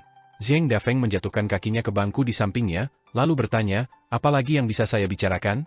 Bukankah uang adalah kekuatan pendorong di balik pemenuhan setiap keinginan? Anda pikir Anda bisa berkultivasi tanpa uang? Anda pikir Anda bisa membeli barang tanpa uang? Jika hanya uang yang saya lewatkan, maka saya tidak perlu berteman dengan San Jiashu, jawab Chen Ping'an sambil tersenyum. Zheng Dafeng menyadari apa yang dimaksud Chen Ping'an. Tampaknya dia adalah sekumpulan kontradiksi karena dia sangat pelit, tetapi juga sangat murah hati kepada orang-orang yang dia sayangi. Namun, kedua jenis perilaku ini tidak sepenuhnya bertentangan satu sama lain. Pada akhirnya, satu-satunya hal yang harus dipastikan oleh seorang kultivator adalah bahwa dao agung yang mereka jalani seimbang. Selama itu terjadi, seseorang bahkan dapat dengan santai melompat-lompat dan akhirnya tetap mencapai puncak gunung. Meskipun Chen Ping'an dan San Jiashu telah berpisah, itu tidak berarti bahwa yang satu lebih baik dari yang lain, atau yang satu baik dan yang lain buruk. Sebaliknya, itu hanya berarti bahwa mereka berjalan di jalan yang berbeda. Zheng Dafeng sangat memahami kepribadian Chen Ping'an, dan itulah sebabnya dia tidak bisa memaksakan diri untuk bersikap hangat kepada anak laki-laki itu. Li Er sangat menyukai Chen Ping'an, tetapi Zheng Dafeng sebaliknya. Meskipun demikian, dia harus mengakui bahwa jalan Chen Ping'an harus diakui karena telah membawanya ke titik ini. Berapa banyak orang di bawah langit yang dapat menjadi mentor Dao Zheng Dafeng? Pak tua yang bisa, tetapi dia tidak mau. Dia bersedia menerima Zheng Dafeng sebagai muridnya, tetapi dia dengan tabah menolak untuk melangkah lebih jauh. Chen Ping'an juga tidak serta-merta bersedia menjadi mentor Dao Zheng Dafeng, tetapi itu terjadi begitu saja berkat takdir. Dengan mengingat hal itu, Zheng Dafeng tidak dapat menahan diri untuk tidak memikirkan beberapa adegan yang jauh, beberapa di antaranya telah dia lihat dengan mata kepalanya sendiri dari dekat, sementara yang lain masih cukup jauh untuk saat ini. Tiba-tiba, dia kehilangan kesabarannya, dan dia memutuskan untuk mengakhiri percakapan yang sangat membosankan ini sambil berkata, "Aku pasti akan mengembalikan 5 koin tembaga yang aku berutang padamu sebelum kau berangkat ke Pulau Osmanthus, dan kompensasinya pasti akan adil. Selain itu, saya juga akan membalas kontribusi Anda dalam terobosan saya." Mengingat lelaki tua itu tidak secara tegas memerintahkanku untuk menjadi pelindung Daoemyu, kita akan berpisah begitu kau melangkah ke Pulau Osmanthus. Chen Ping'an tidak keberatan dengan ini, dan dia mengangguk sebagai jawaban. Zheng Dafeng mengambil pipanya dan menyalakannya. Awalnya, dia merasa agak membosankan dan merepotkan, tetapi sekarang setelah kebiasaan itu terbentuk, dia menjadi agak menyukainya. Tidak heran lelaki tua itu terus-menerus mengisap pipanya. Tatapan kenangan muncul di matanya saat dia mengingat kembali terobosannya baru-baru ini. Setelah muncul di atas lautan awan, dia hampir mencoba terobosan kedua ke tingkat ke-10, tetapi apa yang dia lihat di atas lautan awan mencegahnya melakukannya. Untuk maju ke tingkat ke-10, seorang seniman bela diri harus menabrak gerbang surgawi, jadi masuk akal jika seorang seniman bela diri tingkat 9 akan dapat melihat gerbang surgawi. Namun, Zheng Dafeng yakin bahwa gerbang surgawi yang dia lihat pasti berbeda dari yang pernah disaksikan oleh 10 seniman bela diri lainnya di masa lalu. Gerbang surgawi telah muncul, tetapi itu bukan satu-satunya hal di sana. Saat itu, Zheng Dafeng melihat pilar besar di depan gerbang surgawi. Ada seorang jenderal ilahi yang mengenakan baju zirah yang disematkan ke pilar dengan pedang. Jenderal ilahi itu memiliki serangkaian fitur wajah yang tidak jelas, dan seluruh pilar itu berlumuran darah emasnya. Zheng Dafeng menatap mayat yang tertusuk itu saat itu, dan sesaat, dia merasa seolah-olah jenderal ilahi itu telah hidup kembali, lalu menatap lurus ke matanya dan mengucapkan sepatah kata, "Maju." Pada saat itu, Zheng Dafeng dikejutkan oleh rasa ngeri yang tak tertahankan, kengerian yang begitu pedih sehingga hampir membuatnya jatuh kembali ke tingkat ke-8. Pada saat itu, kedatangan Fu Qi telah membebaskannya dari kesulitan itu, dan pada saat ini, pertanyaan Chen Ping'an menyadarkannya dari alur pikirannya. "Zheng Dafeng, aku sudah dihajar habis-habisan oleh pukulan tingkat 3, jadi aku tahu apa yang dibutuhkan untuk membangun fondasi yang kokoh. Fondasi Fan Er sebagai seniman bela diri tingkat 3 jelas tidak kokoh, jadi mengapa kau tidak membantunya?" Zheng Dafeng menoleh ke Chen Ping'an dengan ekspresi terkejut, lalu tiba-tiba tertawa terbahak-bahak. "Menurutmu dasar seni bela diri Fan Er tidak sehat?" Alis Chen Ping'an sedikit berkerut setelah mendengar ini. "Mungkinkah ini lebih buruk dari yang kukira?" Zheng Dafeng hampir tersedak asap dari pipanya saat dia terkekeh. "Tidak sehat? Selain aku, kakak senior Li Er, dan Song Changjing, dasar Fan Er dapat dianggap luar biasa dibandingkan dengan seniman bela diri manapun di benua botol harta karun timur. Selain itu, dia adalah seorang ahli seni bela diri, tetapi kamu mengatakan dasar seni bela dirinya tidak sehat? Kalau begitu, semua seniman bela diri murni di benua botol harta karun timur sebaiknya gantung diri saja untuk menghindari rasa malu." Chen Ping'an masih agak skeptis setelah mendengar ini. Dia tidak bisa menahan perasaan seolah-olah Zheng Dafeng mencoba mengalihkan tanggung jawab. Di matanya, yang dilakukan Zheng Dafeng hanyalah melecehkan karyawan wanitanya, dan dia tampaknya sama sekali tidak mau memperhatikan Fan Er. Zheng Dafeng tersenyum sambil melanjutkan, "Jika aku ingat dengan benar, saat Li Er berada di tingkat ketiga, bahkan fondasinya sedikit lebih rendah dari milikmu. Meski begitu, itu bukan hal yang bisa kau banggakan. Saat ini, kau hanya menunjukkan dirimu yang luar biasa di tingkat ketiga, sedangkan fondasi Li Er sebagai seniman bela diri tingkat 9 tidak tertandingi di bawah langit, dan aku bisa mengatakan hal yang sama tentang fondasi tingkat ke-8 milikku sendiri. Aku jadi penasaran sekarang. Siapa yang berhasil menancapkan fondasi yang sangat kokoh itu ke dalam dirimu di tingkat ketiga? Tentunya orang tua itu tidak memanggil Li Er kembali ke dunia kecil permata untuk mengajarimu sendiri. Itu orang lain," jawab Chen Ping'an sambil menggelengkan kepala. Zheng Dafeng bahkan lebih penasaran, dan dia meletakkan pipanya sambil bertanya, "Bagaimana orang itu mengasah tubuh dan jiwamu?" Ekspresi wajah Chen Ping'an sedikit berubah setelah mendengar pertanyaan ini. Hanya memikirkan penderitaan yang telah dialaminya di bangunan bambu di gunung tertindas saja sudah cukup untuk membuatnya dalam suasana hati yang buruk. Zheng Dafeng tersenyum sambil menyemangati, "Ayo, ceritakan padaku. Kau tidak perlu menjelaskan terlalu rinci. Jika kau memberitahuku, di atas segalanya, aku akan memberimu buku panduan ilmu pedang. Itu hanya buku dasar, tetapi juga terkenal sebagai yang paling dapat diandalkan." Orang tua itu mendapatkan buku panduan itu dari Dewa Yin yang pernah menjadi pendekar pedang sebelum meninggal, dan Li Er, Li Liu, dan aku semua pernah mempelajarinya di masa lalu. Akan tetapi, buku itu tidak berguna bagiku, dan orang tua itu mengamankannya terutama untuk Li Liu, tetapi buku itu juga bisa berguna untukmu. Chen Ping'an berpikir sejenak, lalu berkata, "Proses mengasah tubuh dan jiwa semudah menggiling beras ketan menjadi bubuk. Itu saja, terserah Anda apakah Anda percaya atau tidak. Namun, setelah itu, Ada beberapa hal yang harus saya lakukan. Chen Ping'an menyatukan ibu jari dan jari telunjuknya saat berbicara, lalu menunjuk lengannya sendiri sambil melanjutkan, saya harus mengupas kulit saya sendiri dan mencabut urat saya sendiri 1 inci demi 1 tanpa berkedip sekalipun. Saya tidak perlu merobek kulit saya sepenuhnya, saya juga tidak harus mencabut urat saya sepenuhnya dari tulang.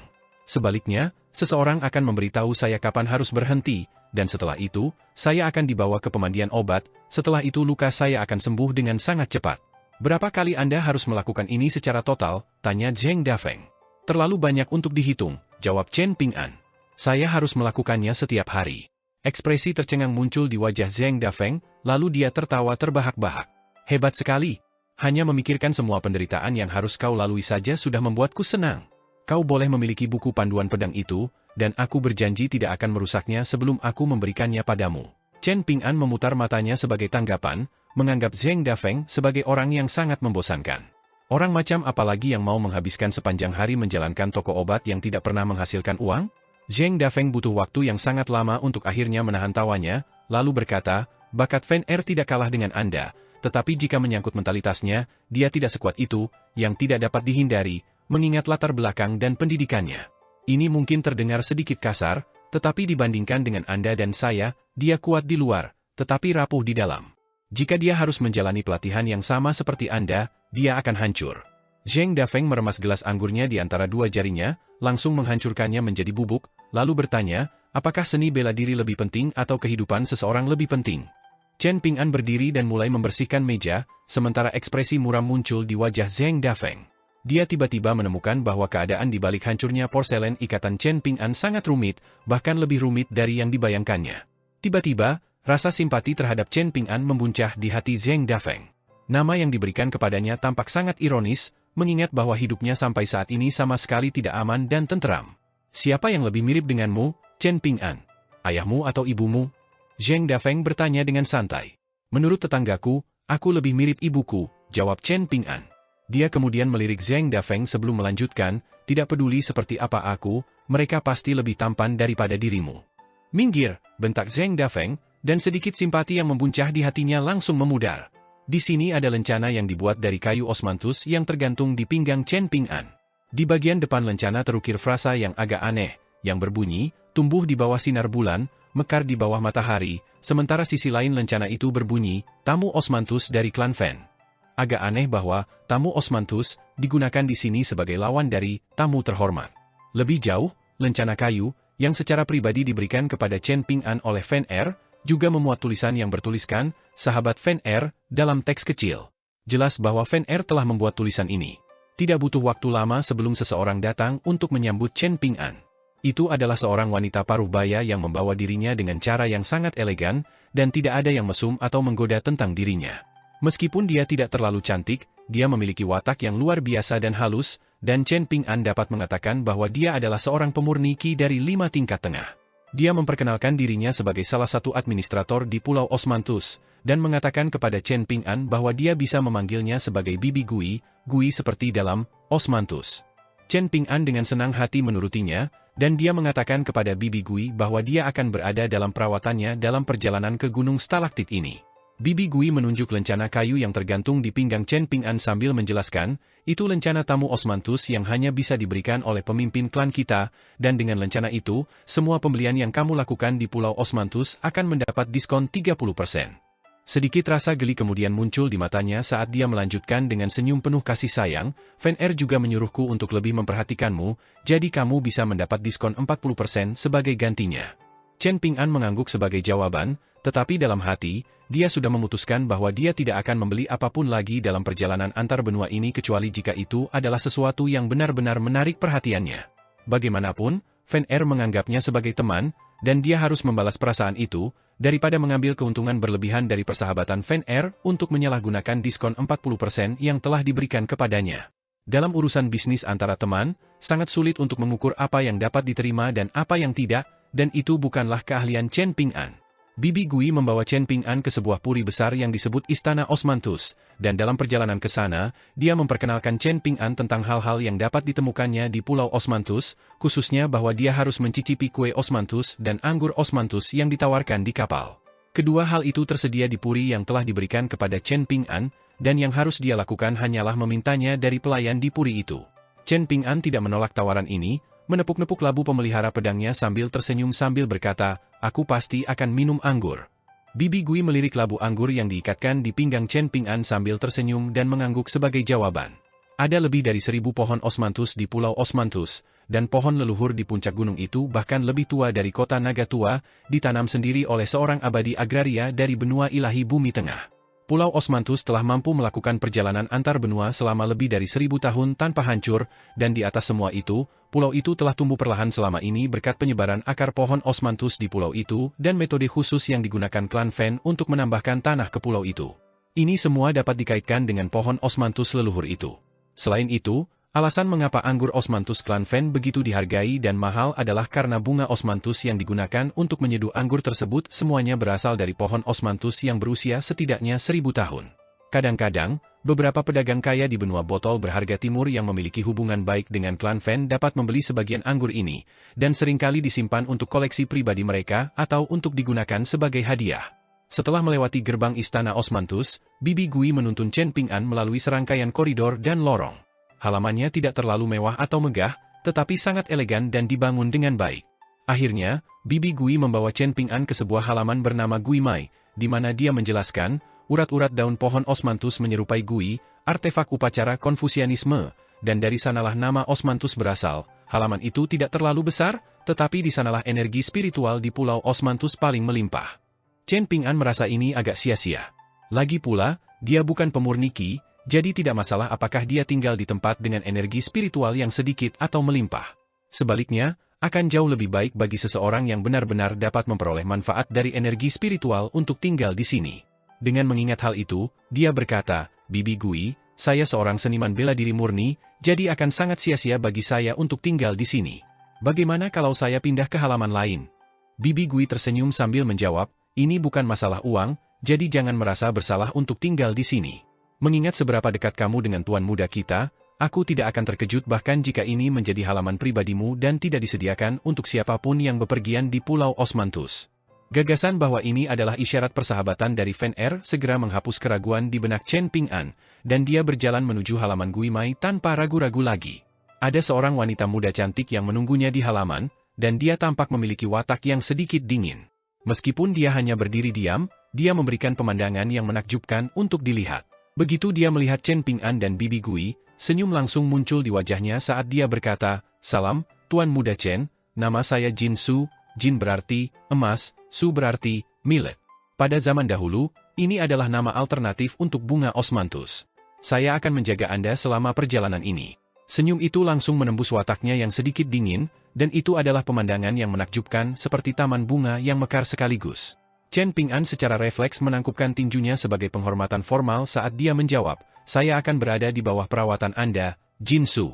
Sedikit kekecewaan kemudian melintas di matanya saat dia dengan cepat mengeluarkan labu anggur dari pinggangnya dan menyesapnya. Bibi Gui sangat jeli dalam hal emosi orang lain, dan dia menangkap kilatan kekecewaan di mata Chen Ping'an, tetapi dia tidak terlalu memikirkannya. Lagi pula, siapa yang tidak punya beberapa hal dalam pikiran mereka? Tak lama kemudian, Bibi Gui pamit.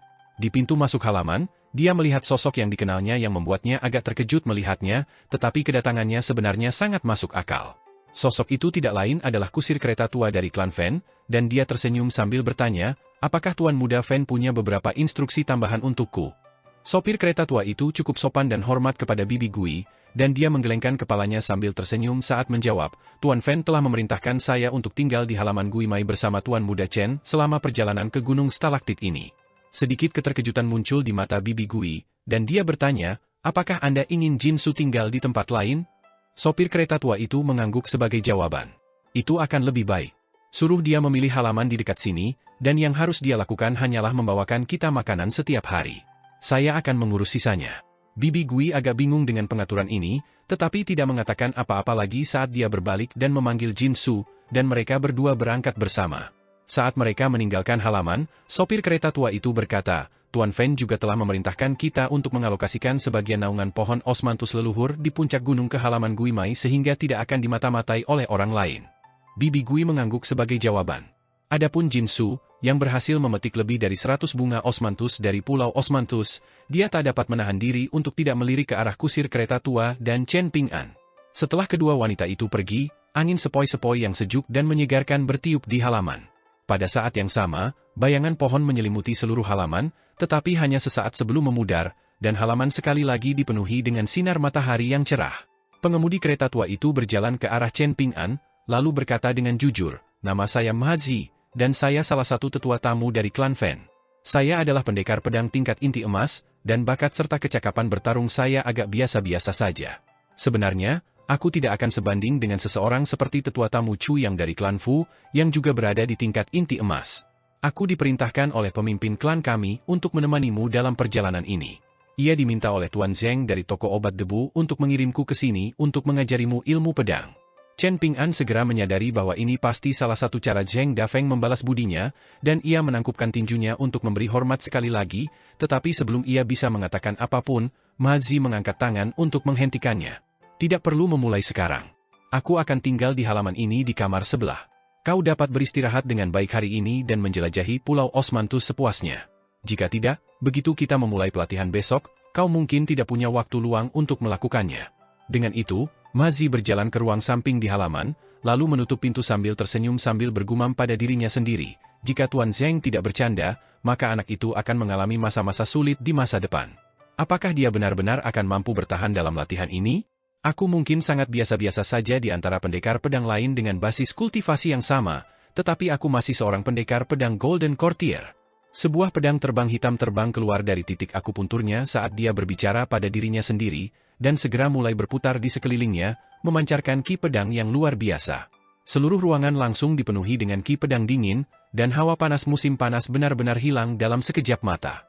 Chen Ping'an tinggal di ruang utama yang langsung menghadap pintu masuk halaman, dan baru setelah menutup pintu, dia dengan hati-hati membuka kantong kain yang ditinggalkan Zheng Dafeng di pintunya. Ada sebuah buku yang masih beraroma tinta segar, dan judul buku itu adalah Kitab Suci Pedang Sejati. Ada kemungkinan besar Zheng Dafeng telah menghubungi toko buku terpercaya menggunakan koneksi klan Fan untuk mencetak buku ini secara pribadi. Judul buku itu saja sudah menunjukkan kaligrafi yang luar biasa, dan Chen Ping'an berusaha keras untuk menghubungkan kaligrafi yang begitu bagus dengan Zheng Dafeng yang kasar dan acuh tak acuh. Selain Kitab Suci Pedang Sejati, ada juga kantong uang katun yang tampak biasa-biasa saja. Setelah menimbang kantong itu di telapak tangannya sejenak, Chen Ping'an menemukan bahwa tampaknya tidak ada banyak koin di dalamnya. Dia pikir mungkin itu berisi koin Les Heat atau koin Grind Rain, tetapi begitu dia membuka kantong untuk melihat isinya, dia langsung menutupnya lagi dengan ekspresi tercengang. Kantong itu berisi koin Gold Essence Chopper. Dia sangat menyadari betapa berharganya koin Gold Essence Chopper karena hanya beberapa kantong koin ini saja sudah memungkinkannya untuk membeli beberapa gunung. Chen Ping'an bahkan tidak menghitung jumlah koin tembaga saripati emas di kantong itu, dia juga tidak memeriksanya untuk melihat apakah itu koin persembahan, koin ucapan selamat musim semi, koin keberuntungan, atau gabungan dari ketiganya. Sebaliknya, dia segera menyimpan kantong itu di ruang ke-15. Di luar benda-benda itu, yang tersisa hanyalah lempengan giok dan sepucuk surat. Lempengan giok itu hanyalah lempengan giok persegi panjang sederhana, sama sekali tidak berhias, tetapi bahannya luar biasa, dan memiliki tekstur yang sama halus dan lembutnya dengan sutra terbaik. Itu jelas merupakan artefak tua yang cemerlang, tetapi Chen Ping'an tidak dapat memastikan apa sebenarnya itu dan berapa usianya. Chen Ping'an membuka surat itu, dan benar saja, tulisan tangan pada surat itu identik dengan judul Kitab Suci Pedang Sejati, jadi itu jelas merupakan surat tulisan tangan dari Zheng Dafeng. Surat itu menjabarkan beberapa hal dengan singkat. Pertama, Kitab Suci Pedang tidak terlalu maju, tetapi sudah menjadi puncak bagi seniman bela diri murni, dan teknik pedang di dalamnya semuanya sangat sederhana, jadi sangat cocok untuk seseorang yang keras kepala dan berpikiran tunggal seperti Chen Ping'an untuk berlatih. Lebih jauh, 15 koin tembaga esensi emas itu berfungsi sebagai pembayaran untuk 5 koin tembaga. Adapun tablet giok itu adalah harta karun minimalis. Selain itu, tidak ada informasi lain tentangnya, dan tidak disebutkan dari mana asalnya. Meski begitu, ini sudah cukup untuk memberitahu Chen Ping'an betapa berharganya benda itu. Dulu ketika Cui Chen menemani Chen Ping'an dalam perjalanannya ke negara Sui besar, dia juga membawa harta karun minimalis. Di akhir surat, Zheng Dafeng menyatakan bahwa meminta Mazi untuk mengajari Chen Ping'an ilmu pedang adalah hadiah bonus yang telah ia berikan. Ia melakukan ini agar Chen Ping'an lebih siap menghadapi efek supresif yang dimiliki tembok besar ki pedang terhadap seniman bela diri murni. Oleh karena itu, Mazi tidak hanya akan mengajarinya ilmu pedang, ia juga akan mengajari Chen Ping'an cara bertarung melawan pendekar pedang dari 5 tingkat menengah. Mengenai hal ini, Zheng Dafeng menyimpang dari gaya singkat dan padat yang telah ia terapkan di seluruh surat sejauh ini, dengan mengemukakan prinsip-prinsip tertentu untuk Chen Ping'an, seperti, hanya mereka yang menanggung kesulitan yang paling pahit yang dapat menjadi manusia terhebat. Namun, bahkan saat Chen Ping'an membaca bagian surat ini, ia dapat membayangkan seringai licik di wajah Zheng Dafeng saat ia menulisnya. Chen Ping'an tahu bahwa setelah Zheng Dafeng mendengar tentang penderitaan yang dialaminya untuk mencapai tingkat ketiga, ia akan berniat untuk meneruskan penderitaan Chen Ping'an ke tingkat keempat. Ia sudah bisa membayangkan Zheng Dafeng menyeringai sendiri di toko obat debu. Membayangkan Chen Ping'an disiksa oleh Ma Zi di Pulau Osmanthus pasti sangat menyenangkan. Kalau tidak, pendekar pedang tua itu tidak akan memberitahu Chen Ping'an bahwa dia hanya punya waktu 1 hari untuk menjelajahi Pulau Osmanthus. Zheng Dafeng telah menggali lubang untuknya, dan dia tidak punya pilihan selain melompat ke dalamnya. Harta karun minimisasi juga bisa disimpan dalam harta karun saku, jadi Chen Ping'an menyimpan kitab suci pedang dan tablet giok itu. Entah mengapa, dia tiba-tiba teringat pada Hsia Oliang dari Sekte Dekrit Ilahi, yang memiliki banyak koleksi harta karun saku dan harta karun minimisasi. Dia dulu punya kesan yang sangat positif terhadap Hsia Oliang, tetapi sekarang dia tidak begitu menyukainya. Dengan mengingat hal itu, dia menghela napas pelan sebelum meninggalkan halaman untuk menjelajahi Pulau Osmanthus. Pada titik ini, kapal masih belum berlayar, dan dari puncak gunung, dia bisa melihat banyak penumpang menaiki kapal. Chen Ping'an mengalihkan pandangannya ke kejauhan, dan yang bisa dia lihat di 3 arah hanyalah lautan luas. Pemandangan itu sungguh menakjubkan, dan juga mengingatkannya betapa kecil dan tidak berartinya dirinya. Tiba-tiba, Chen Ping'an teringat sesuatu yang pernah diceritakan kakek Cui Chen kepadanya, yaitu bahwa dia adalah seniman bela diri tingkat 3 terkuat di kolong langit, bukan hanya benua botol harta karun timur. Selama percakapannya sebelumnya dengan Zheng Dafeng juga pernah menyebutkan topik ini dan menyatakan bahwa Li Er pernah menjadi seniman bela diri tingkat 9 terkuat di bawah langit. Namun, sekarang setelah mencapai tingkat ke-10, Chen Ping'an berasumsi bahwa ia telah kehilangan gelarnya sebagai yang terkuat di bawah langit untuk sementara. Chen Ping'an telah mendengar dari Cui Chen bahwa Majestic World adalah tempat yang sangat luas, dengan 4 danau, 5 lautan, dan 9 benua, termasuk benua Eastern Treasure Vial, benua Complete Reed, benua Southern Wheel, benua Pure White, dan benua Golden Armor. Semuanya seperti bintang di sekitar bulan, permata yang bersinar yang merupakan benua Middle Earth Divine, dan ada beberapa kerajaan besar di benua Middle Earth Divine. Hanya dengan menaklukkan setengah dari seluruh benua Eastern Treasure Vial, wilayah Kekaisaran Li Agung dapat dibandingkan dengan wilayah mereka. Chen Ping'an tidak dapat menahan diri untuk bertanya-tanya apakah tingkat ke-11 yang legendaris benar-benar ada untuk para seniman bela diri. Dia pernah menanyakan hal ini kepada Cui Chen, tetapi Cui Chen hanya menepisnya tanpa memberikan jawaban. Di benua Baju Zirah Emas, terdapat medan perang kuno dengan energi spiritual yang sangat langka. Patung-patung dewa raksasa pernah berdiri setinggi ratusan meter di medan perang ini, tetapi sejak itu semuanya runtuh tanpa kecuali. Tanah itu sekarang menyerupai pegunungan yang tumbang dan hancur. Tempat ini adalah daerah terlarang alami bagi semua pemurni Qi di benua itu. Sering terjadi hembusan angin astral yang menyapu daerah itu tanpa peringatan apapun, dan bagi pemurni Qi dari 5 tingkat tengah, angin astral itu seringkali mematikan.